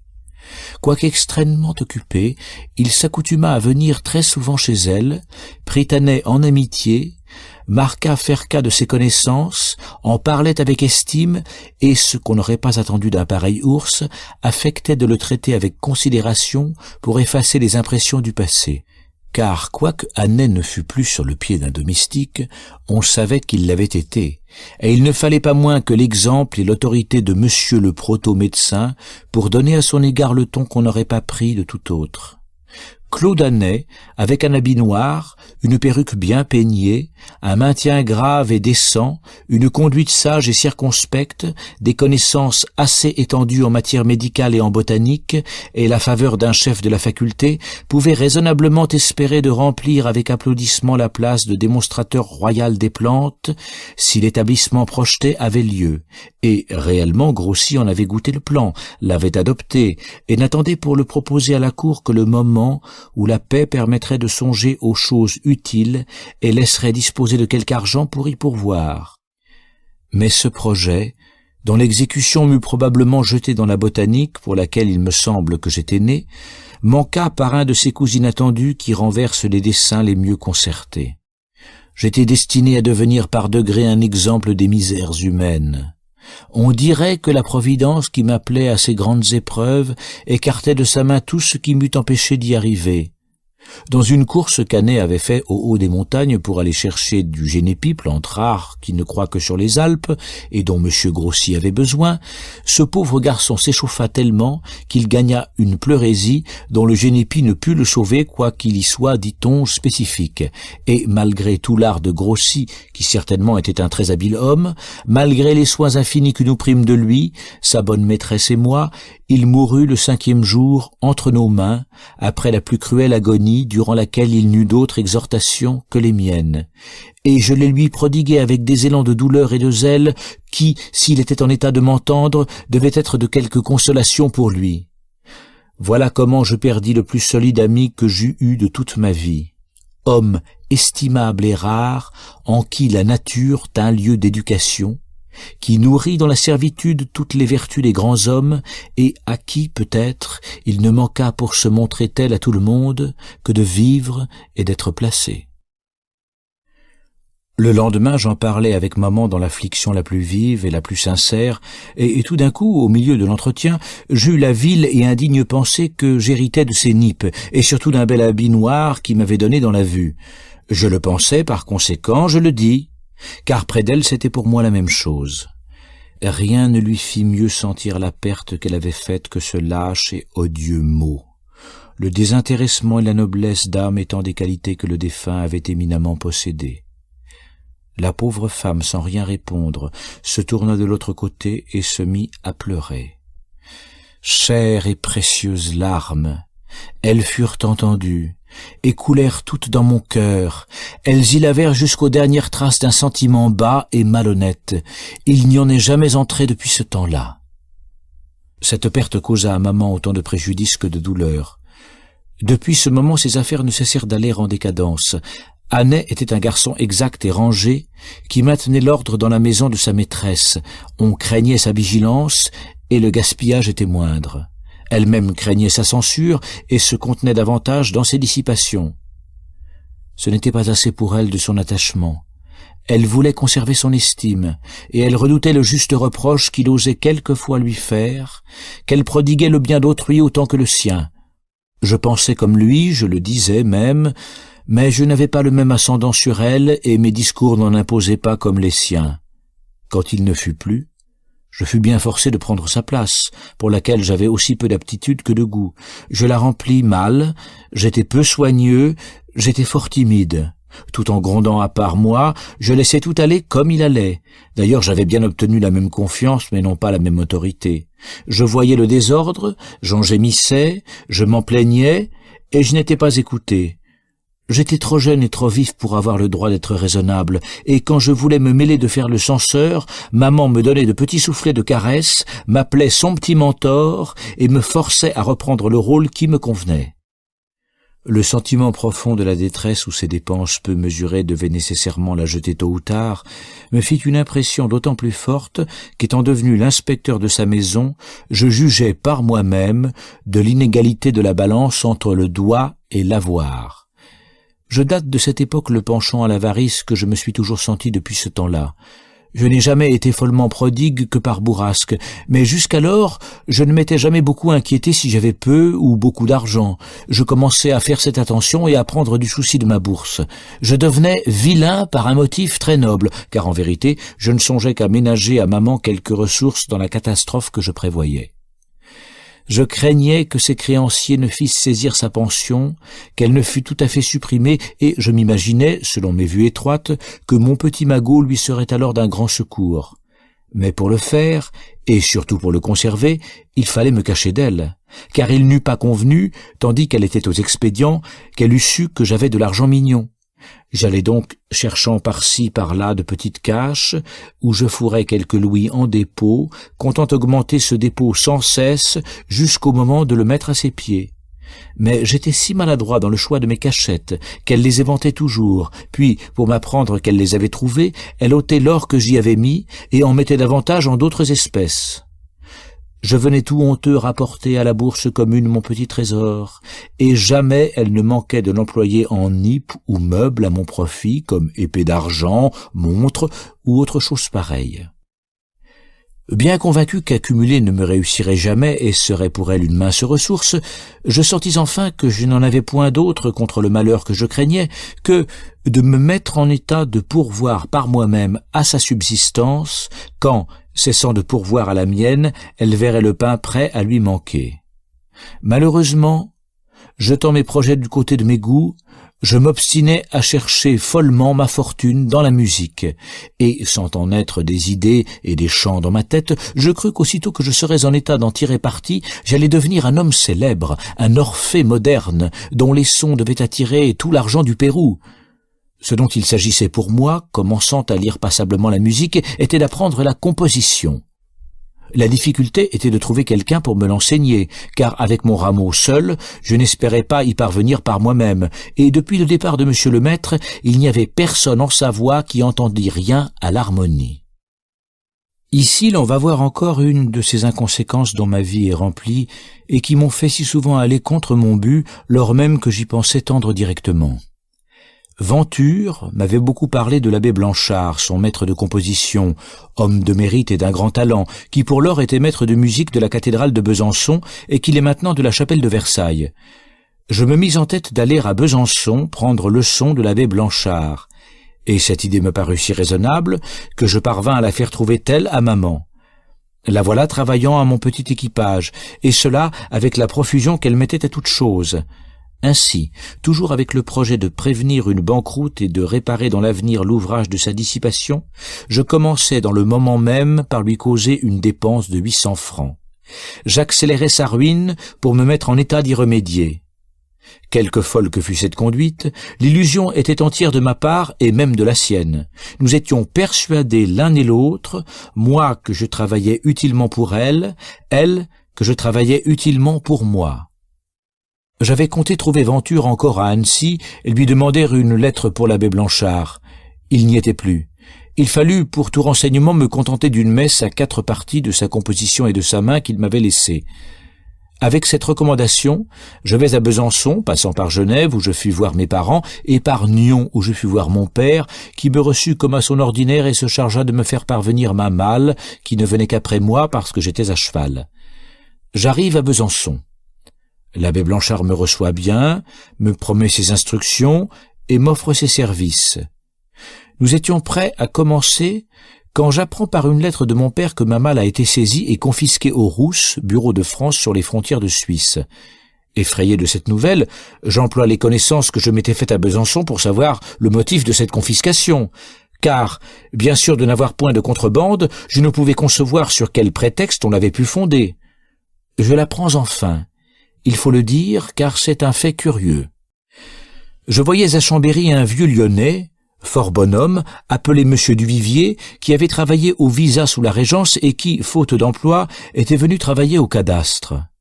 Il avait vécu dans le monde, il avait des talents, quelques savoirs, de la douceur, de la politesse, et il savait la musique, et comme j'étais de Chambray avec lui, nous nous étions liés de préférence au milieu des ours mal léchés qui nous entouraient. Il avait à Paris des correspondances qui lui fournissaient ces petits riens, ces nouveautés éphémères qui courent on ne sait pourquoi, qui meurent on ne sait comment, sans que jamais personne y repense quand on a cessé d'en parler. Comme je le menais quelquefois dîner chez maman, il me faisait sa cour en quelque sorte, et pour se rendre agréable, il tâchait de me faire aimer ces fadaises pour lesquelles j'eus toujours un tel dégoût qu'il ne m'est arrivé de la vie d'en lire une à moi seul. Malheureusement, Un de ces maudits papiers resta dans la poche de veste d'un habit neuf que j'avais porté 2 ou 3 fois pour être en règle avec les commis. Ce papier était une parodie janséniste assez plate de la belle scène du Mithridate de Racine. Je n'en avais pas lu d'hiver et l'avais laissé par oubli dans ma poche. Voilà ce qui fit confisquer mon équipage. Les commis firent à la tête de l'inventaire de cette malle un magnifique procès-verbal, où, supposant que cet écrit venait de Genève pour être imprimé et distribué en France, il s'étendait en saintes invectives contre les ennemis de Dieu et de l'Église, et en éloge de leur pieuse vigilance qui avait arrêté l'exécution de ce projet infernal. Ils trouvèrent sans doute que mes chemises sentaient aussi l'hérésie, car en vertu de ce terrible papier, tout fut confisqué sans que jamais j'eus ni raison ni nouvelle de ma pauvre pacotille. Les gens des fermes à qui l'on s'adressa demandaient tant d'instructions, de renseignements, de certificats, de mémoires, que, me perdant 1000 fois dans ce labyrinthe, je fus contraint de tout abandonner. J'ai un vrai regret de n'avoir pas conservé le procès-verbal du bureau des Rousses. C'était une pièce à figurer avec distinction parmi celles dont le recueil doit accompagner cet écrit. Cette perte me fit revenir à Chambéry tout de suite, sans avoir rien fait avec l'abbé Blanchard, et tout bien pesé, voyant le malheur me suivre dans toutes mes entreprises, je résolus de m'attacher uniquement à maman, de courir sa fortune et de ne plus m'inquiéter inutilement d'un avenir auquel je ne pouvais rien. Elle me reçut comme si j'avais rapporté des trésors, remonta peu à peu ma petite garde-robe, et mon malheur, assez grand pour l'un et pour l'autre, fut presque aussitôt oublié qu'arrivé. Quoique mon malheur m'eût refroidi sur mes projets de musique, je ne laissais pas d'étudier toujours mon rameau, et à force d'efforts, je parvins enfin à l'entendre et à faire quelques petits essais de composition dont le succès m'encouragea. Le comte de Bellegarde, fils du marquis d'Entremont, était revenu de Dresde après la mort du roi Auguste. Il avait vécu longtemps à Paris. Il aimait extrêmement la musique et avait pris en passion celle de Rameau. Son frère, le comte de Nangis, jouait du violon. Madame la comtesse de la Tour, leur sœur, chantait un peu. Tout cela mit à Chambéry la musique à la mode. Elle en établit une manière de concert public dont on voulut d'abord me donner la direction. Mais on s'aperçut bientôt qu'elle passait mes forces et l'on s'arrangea autrement. Je ne laissai pas d'y donner quelques petits morceaux de ma façon, et entre autres une cantate qui plut beaucoup. Ce n'était pas une pièce bien faite, mais elle était pleine de chants nouveaux et de choses d'effet que l'on n'attendait pas de moi. Ces messieurs ne purent croire que, lisant si mal la musique, je fusse en état d'en composer de passables, et ils ne doutèrent pas que je ne me fusse fait honneur du travail d'autrui. Pour vérifier la chose, un matin, M. de Nangis vint me trouver avec une cantate de Clérambault qu'il avait transposée, disait-il, pour la commodité de la voix et à laquelle il fallait faire une autre basse, la transposition rendant celle de Clérambault impraticable sur l'instrument. Je répondis que c'était un travail considérable et qui ne pouvait être fait sur le champ. Il crut que je cherchais une défaite et me pressa de lui faire au moins la basse d'un récitatif. Je la fis donc, mal sans doute, parce qu'en toute chose il me faut pour bien faire mes aises et ma liberté, mais je la fis du moins dans les règles, et comme il était présent, il ne put douter que je ne susse les éléments de la composition. Ainsi je ne perdis pas mes écolières, mais je me refroidis un peu sur la musique, voyant que l'on faisait un concert et que l'on s'y passait de moi. Ce fut à peu près dans ce temps-là que, la paix étant faite, l'armée française repassa les monts. Plusieurs officiers vinrent voir maman, entre autres monsieur le comte de Lautrec, colonel du régiment d'Orléans, depuis plénipotentiaire à Genève et enfin maréchal de France, auquel elle me présenta. Sur ce qu'elle lui dit, il parut s'intéresser beaucoup à moi et me promit beaucoup de choses dont il ne s'est souvenu que la dernière année de sa vie lorsque je n'avais plus besoin de lui. Le jeune marquis de Sénectaire, dont le père était alors ambassadeur à Turin, passa dans le même temps à Chambéry. Il dîna chez madame de Menthon. J'y dînai aussi ce jour-là. Après le dîner, il fut question de musique. Il la savait très bien. L'opéra de Jephté était alors dans sa nouveauté. Il en parla, on le fit apporter.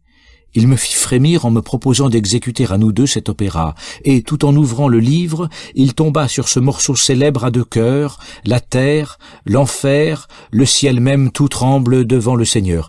Il me dit « Combien voulez-vous faire de parties ? Je ferai pour ma part ces 6-là. » Je n'étais pas encore accoutumé à cette pétulance française, et quoique j'eusse quelquefois ânonné les partitions, je ne comprenais pas comment le même homme pouvait faire en même temps 6 parties, ni même 2. Rien ne m'a plus coûté dans l'exercice de la musique que de sauter aussi légèrement d'une partie à l'autre, et d'avoir l'œil à la fois sur toute une partition.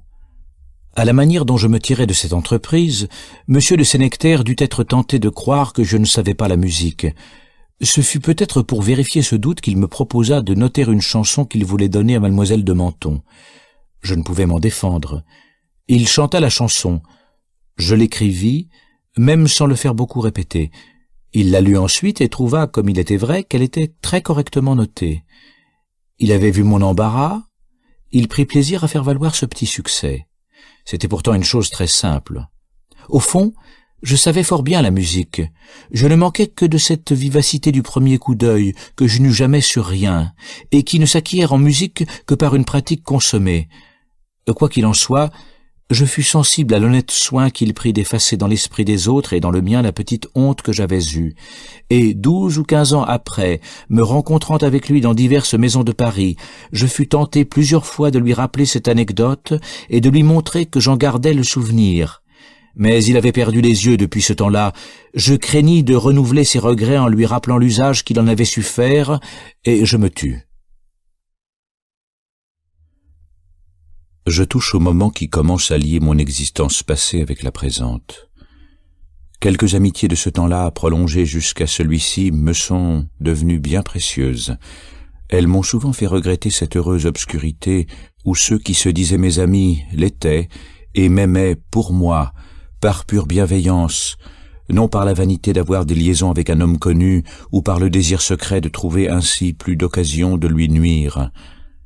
C'est d'ici que je date ma première connaissance avec mon vieux ami Gauffécourt, qui m'est toujours resté, malgré les efforts qu'on a faits pour me l'ôter. Toujours resté, non, hélas, je viens de le perdre, mais il n'a cessé de m'aimer qu'en cessant de vivre, et notre amitié n'a fini qu'avec lui. Monsieur de Gauffécourt était un des hommes les plus aimables qui aient existé. Il était impossible de le voir sans l'aimer, et de vivre avec lui sans s'y attacher tout à fait. Je n'ai vu de ma vie une physionomie plus ouverte, plus caressante, qui eut plus de sérénité, qui marqua plus de sentiments et d'esprit, qui inspira plus de confiance. Quelque réservé qu'on pût être, on ne pouvait dès la première vue se défendre d'être aussi familier avec lui que si l'on l'eût connu depuis 20 ans, et moi, qui avais tant de peine d'être à mon aise avec les nouveaux visages, j'y fus avec lui du premier moment. Son ton, son accent, son propos accompagnaient parfaitement sa physionomie. Le son de sa voix était net, plein, bien timbré, une belle voix de basse, étoffée et mordante, qui remplissait l'oreille et sonnait au cœur.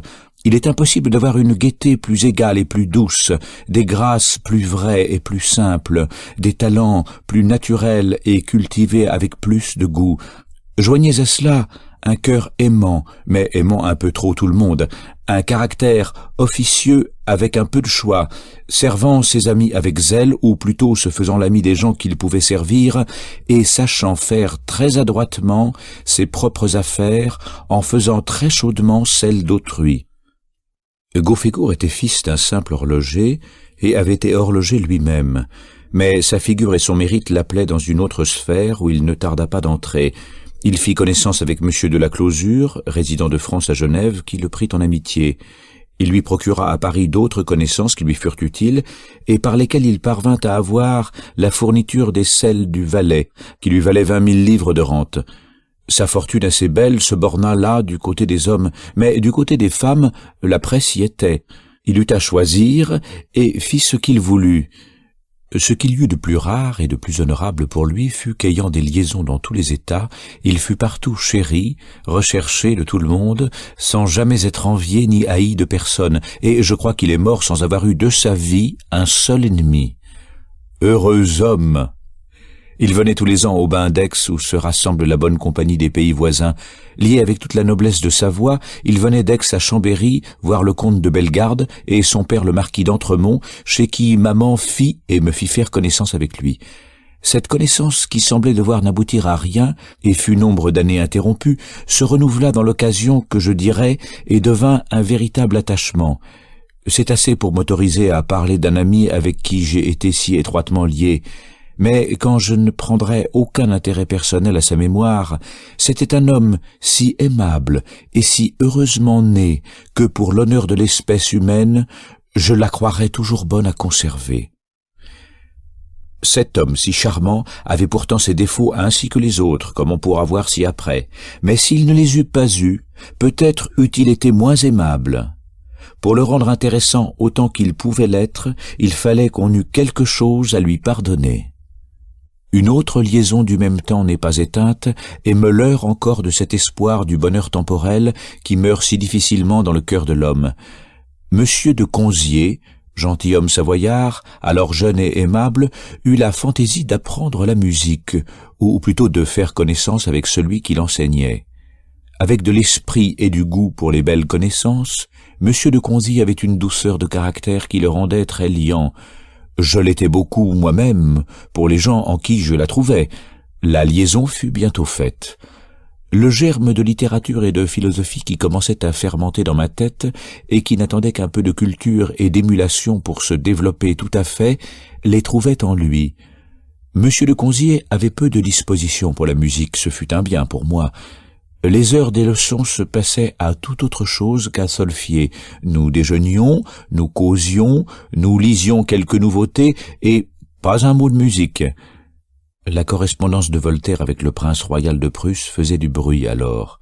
Nous nous entretenions souvent de ces deux hommes célèbres dont l'un, depuis peu sur le trône, s'annonçait déjà tel qu'il devait dans peu se montrer, et dont l'autre, aussi décrié qu'il est admiré maintenant, nous faisait plaindre sincèrement le malheur qui semblait le poursuivre et qu'on voit si souvent être l'apanage des grands talents. Le prince de Prusse avait été peu heureux dans sa jeunesse, et Voltaire semblait fait pour ne l'être jamais. L'intérêt que nous prenions à l'un et à l'autre s'étendait à tout ce qui s'y rapportait. Rien de tout ce qu'écrivait Voltaire ne nous échappait. Le goût que je pris à ses lectures m'inspira le désir d'apprendre à écrire avec élégance et de tâcher d'imiter le beau coloris de cet auteur dont j'étais enchanté. Quelque temps après parurent ses lettres philosophiques. Quoiqu'elle ne soit pas assurément son meilleur ouvrage, ce fut celui qui m'attira le plus vers l'étude, et ce goût naissant ne s'éteignit plus depuis ce temps-là. Mais le moment n'était pas venu de m'y livrer tout de bon. Il me restait encore une humeur un peu volage, un désir d'aller et venir qui s'était plutôt borné qu'éteint, et que nourrissait le train de la maison de Madame de Warens, trop bruyant pour mon humeur solitaire. Ce tas d'inconnus qui lui affluait journellement de toutes parts, et la persuasion où j'étais que ces gens-là ne cherchaient qu'à la duper, chacun à sa manière, me faisait un vrai tourment de mon habitation. Depuis qu'ayant succédé à Claude Anet dans la confidence de sa maîtresse, je suivais de plus près l'état de ses affaires, j'y voyais un progrès en mal dont j'étais effrayé. J'avais 100 fois remontré, prié, pressé, conjuré, et toujours inutilement.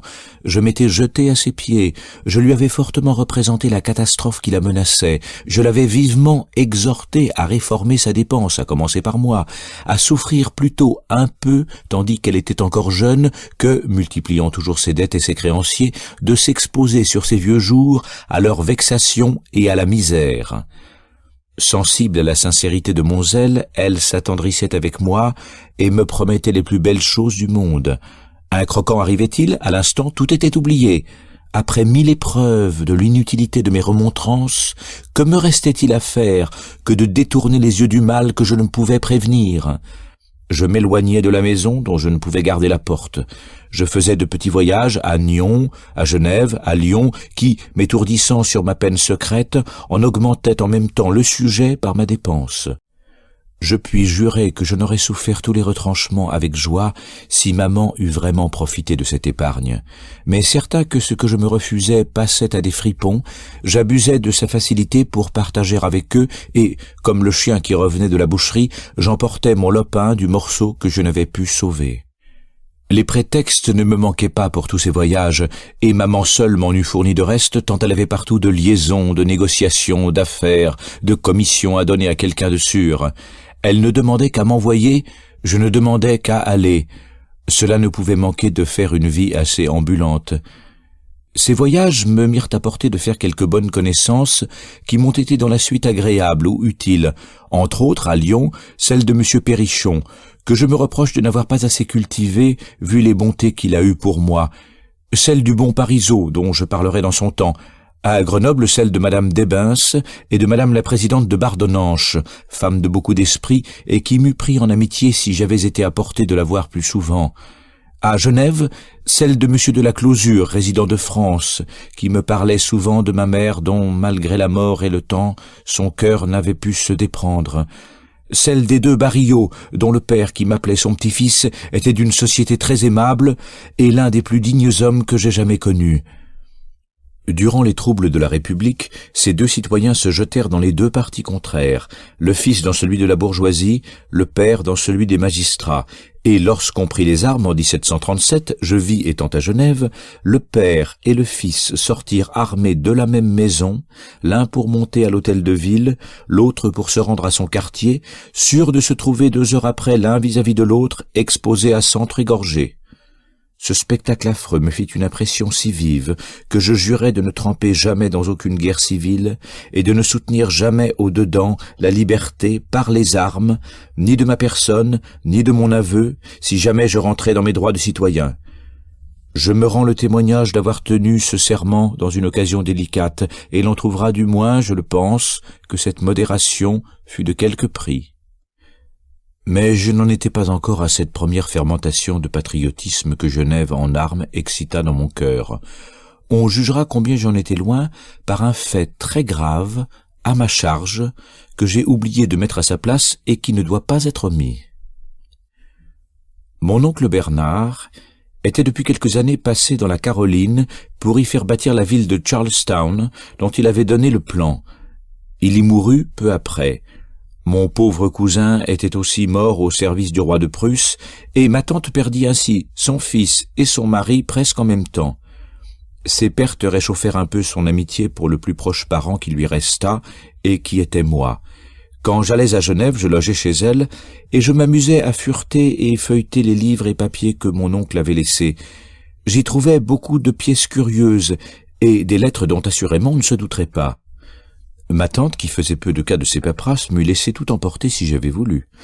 Je me contentais de 2 ou 3 livres, commentés de la main de mon grand-père Bernard le ministre, et entre autres les œuvres posthumes de Rouault, in quarto, dont les marges étaient pleines d'excellentes coulisses qui me firent aimer les mathématiques. Ce livre est resté parmi ceux de Madame de Warens. J'ai toujours été fâché de ne l'avoir pas gardé. À ces livres, je joignis 5 ou 6 mémoires manuscrits et un seul imprimé qui était du fameux Micheli Ducret, homme d'un grand talent, savant, éclairé mais trop remuant, traité bien cruellement par les magistrats de Genève et mort dernièrement dans la forteresse d'Arberg où il était enfermé depuis longues années pour avoir, disait-on, trempé dans la conspiration de Berne. Ce mémoire était une critique assez judicieuse de ce grand et ridicule plan de fortification qu'on a exécuté en partie à Genève, à la grande risée des gens du métier qui ne savent pas le but secret qu'avait le Conseil dans l'exécution de cette magnifique entreprise. Monsieur Micheli, ayant été exclu de la Chambre des fortifications pour avoir blâmé ce plan, avait cru, comme membre des 200, et même comme citoyen, pouvoir en dire son avis plus au long. Et c'était ce qu'il avait fait par ce mémoire, qu'il eut l'imprudence de faire imprimer, mais non pas publier, car il n'en fit tirer que le nombre d'exemplaires qu'il envoyait aux 200, et qui furent tous interceptés à la poste par ordre du Petit Conseil. Je trouvais ce mémoire parmi les papiers de mon oncle, avec la réponse qu'il avait été chargé d'y faire, et j'emportais l'un et l'autre. J'avais fait ce voyage peu après ma sortie du cadastre, et j'étais demeuré en quelque liaison avec l'avocat Coccelli, qui en était le chef. Quelque temps après, le directeur de la douane s'avisa de me prier de lui tenir un enfant, et me donna madame Coccelli pour commère. Les honneurs me tournaient la tête, et fier d'appartenir de si près à monsieur l'avocat, je tâchais de faire l'important pour me montrer digne de cette gloire. Dans cette idée, je crus ne rien pouvoir faire de mieux que de lui faire voir mon mémoire imprimé de M. Micheli, qui réellement était une pièce rare, pour lui prouver que j'appartenais à des notables de Genève qui savaient les secrets de l'État. Cependant, par une demi-réserve dont j'aurais peine à rendre raison, je ne lui montrai point la réponse de mon oncle à ce mémoire, peut-être parce qu'elle était manuscrite et qu'il ne fallait à monsieur l'avocat que du moulé. Il sentit pourtant si bien le prix de l'écrit que j'eus la bêtise de lui confier, que je ne pus jamais le ravoir ni le revoir, et que, bien convaincu de l'inutilité de mes efforts, je me fis un mérite de la chose et transformai ce vol en présent. Je ne doute pas un moment qu'il n'ait bien fait valoir à la cour de Turin cette pièce, plus curieuse cependant qu'utile, et qu'il n'ait eu grand soin de se faire rembourser de manière ou d'autre de l'argent qu'il lui en avait dû coûter pour l'acquérir.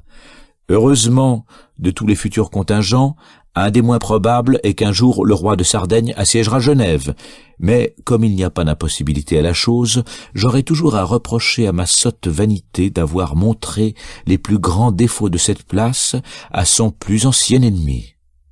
Je passai 2 ou 3 ans de cette façon entre la musique, les magistères, les projets, les voyages, flottant incessamment d'une chose à l'autre, cherchant à me fixer sans savoir à quoi, mais entraîné pourtant par degrés vers l'étude, voyant des gens de lettres, entendant parler de littérature, me mêlant quelquefois d'en parler moi-même et prenant plutôt le jargon des livres que la connaissance de leur contenu. Dans mes voyages de Genève, j'allais de temps en temps voir en passant mon ancien bon ami, monsieur Simon, qui fomentait beaucoup mon émulation naissante par des nouvelles toutes fraîches de la République des lettres, tirées de Baillet ou de Colomiès. Je voyais beaucoup aussi à Chambéry un Jacobin, professeur de physique, bonhomme de moine dont j'ai oublié le nom et qui faisait souvent de petites expériences qui m'amusaient extrêmement. Je voulus à son exemple et aider des récréations mathématiques d'Ozanam faire de l'encre de sympathie. Pour cet effet, après avoir rempli une bouteille plus qu'à demi de chaux vive, d'orpiment et d'eau, je la bouchai bien. L'effervescence commença presque à l'instant, très violemment. Je courus à la bouteille pour la déboucher, mais je n'y fus pas à temps. Elle me sauta au visage comme une bombe. J'avalai de l'orpiment, de la chaux, j'en faillis mourir. Je restai aveugle plus de 6 semaines, et j'appris ainsi à ne pas me mêler de physique expérimentale sans en savoir les éléments.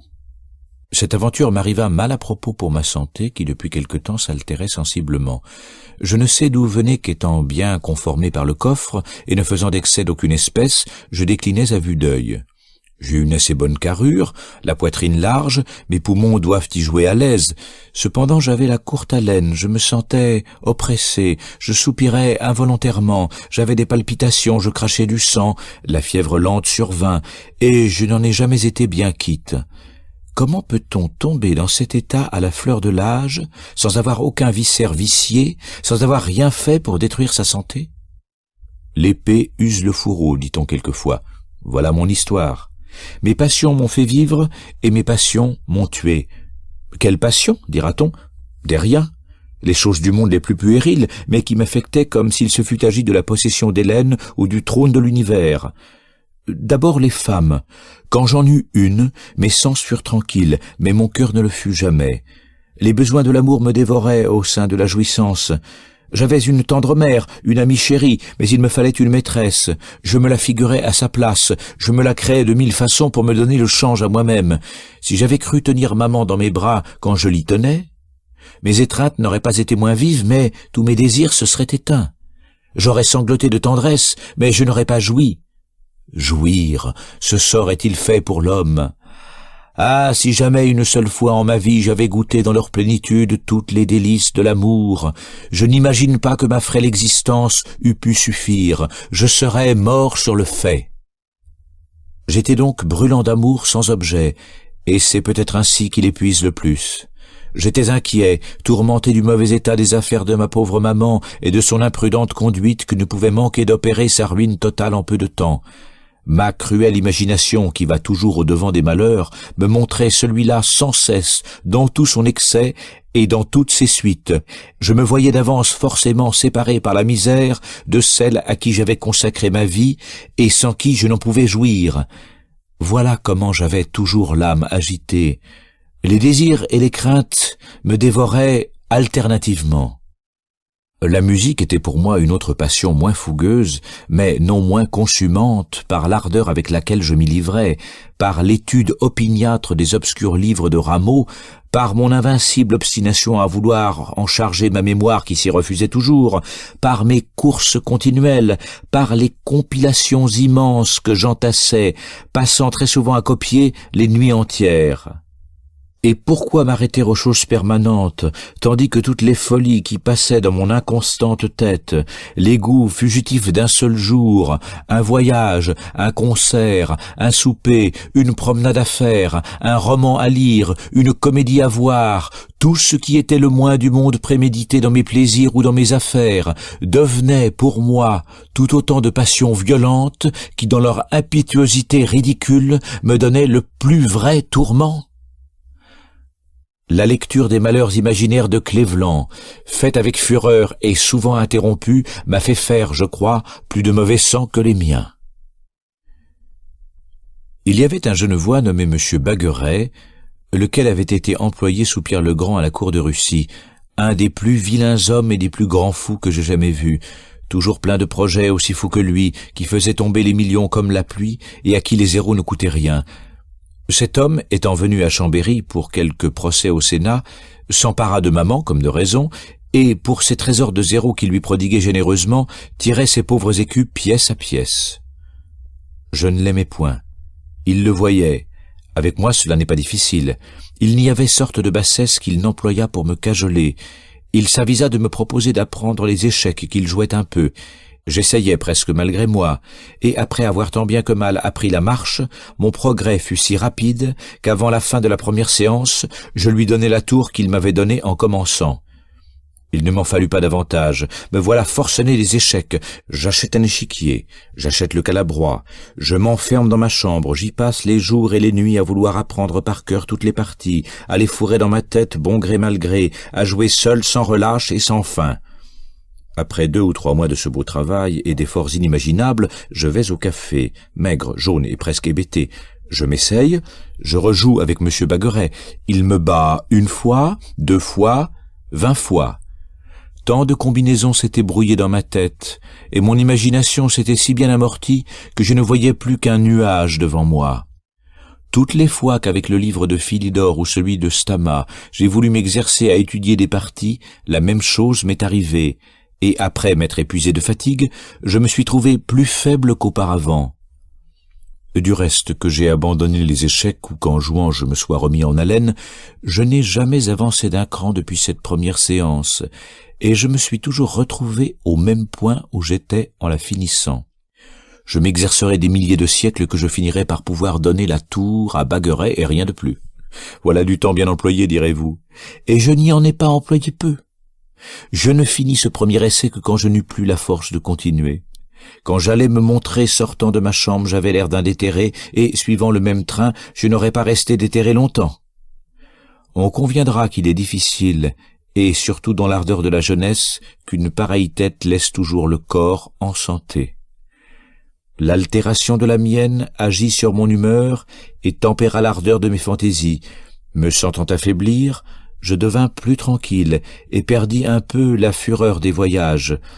Plus sédentaire, je fus pris non de l'ennui, mais de la mélancolie.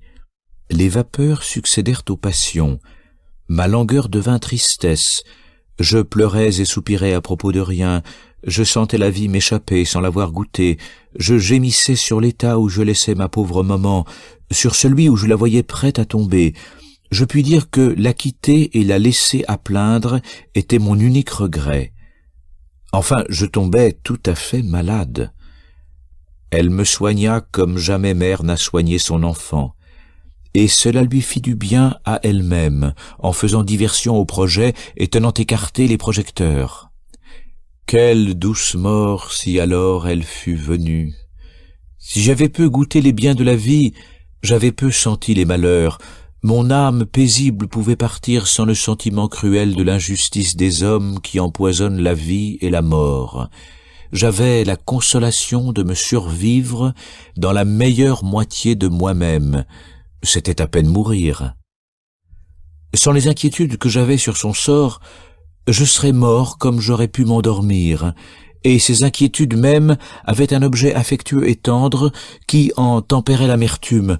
Je lui disais « Vous voilà dépositaire de tout mon être, faites en sorte qu'il soit heureux ».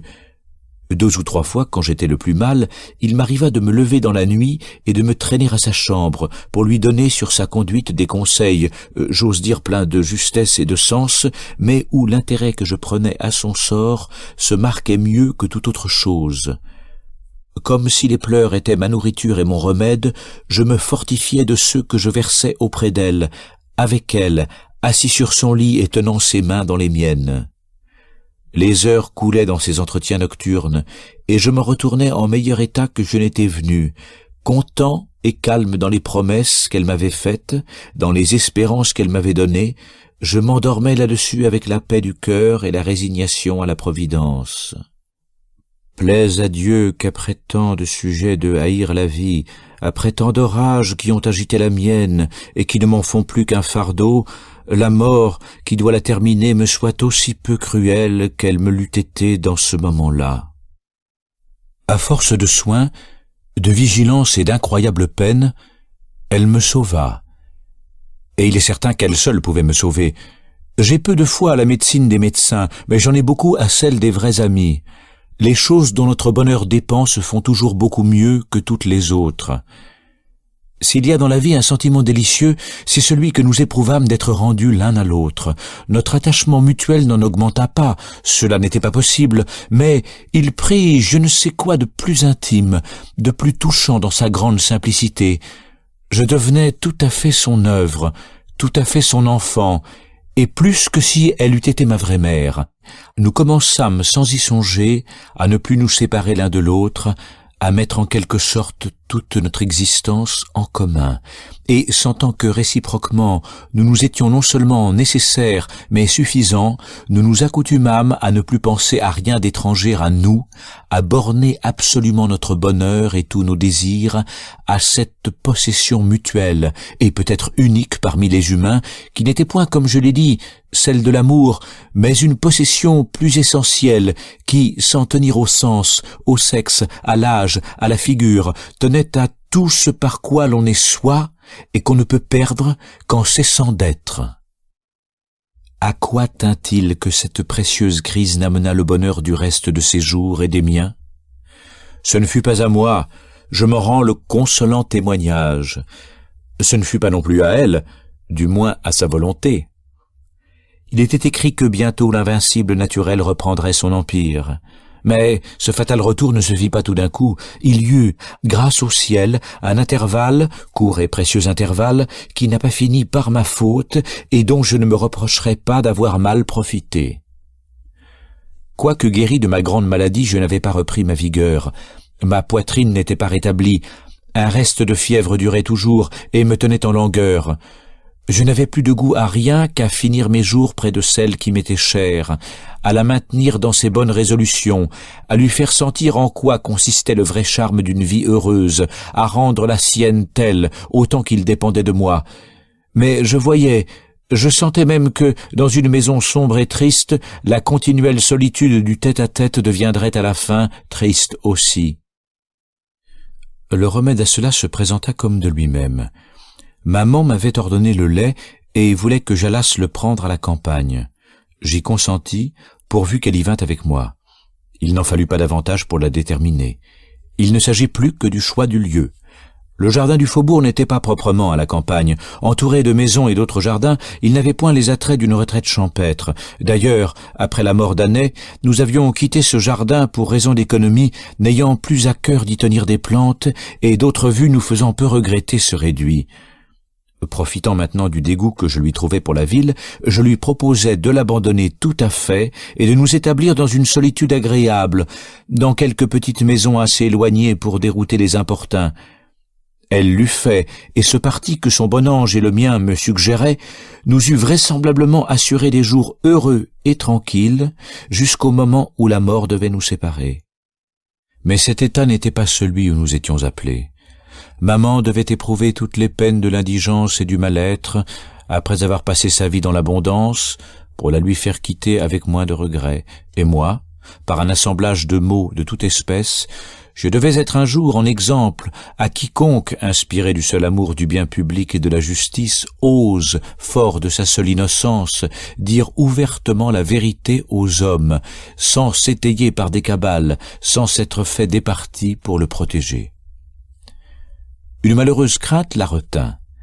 Elle n'osa quitter sa vilaine maison de peur de fâcher le propriétaire. « Tout projet de retraite est charmant, me dit-elle, et fort de mon goût, mais dans cette retraite il faut vivre. En quittant ma prison, je risque de perdre mon pain, et quand nous n'en aurons plus dans les bois, il en faudra bien retourner chercher à la ville. Pour avoir moins besoin d'y venir, ne la quittons pas tout à fait. Payons cette petite pension au comte de Saint-Laurent pour qu'il me laisse la mienne. Cherchons quelques réduits assez loin de la ville pour vivre en paix et assez près pour y revenir toutes les fois qu'il sera nécessaire. » Ainsi fut fait. Après avoir un peu cherché, nous nous fixâmes aux Charmettes, une terre de monsieur de Conzié à la porte de Chambéry, mais retirée et solitaire, comme si l'on était à 100 lieues. Entre deux coteaux assez élevés est un petit vallon nord et sud, au fond duquel coule une rigole entre des cailloux et des arbres. Le long de ce vallon, à mi-côte, sont quelques maisons éparses, fort agréables pour quiconque aime un asile un peu sauvage et retiré.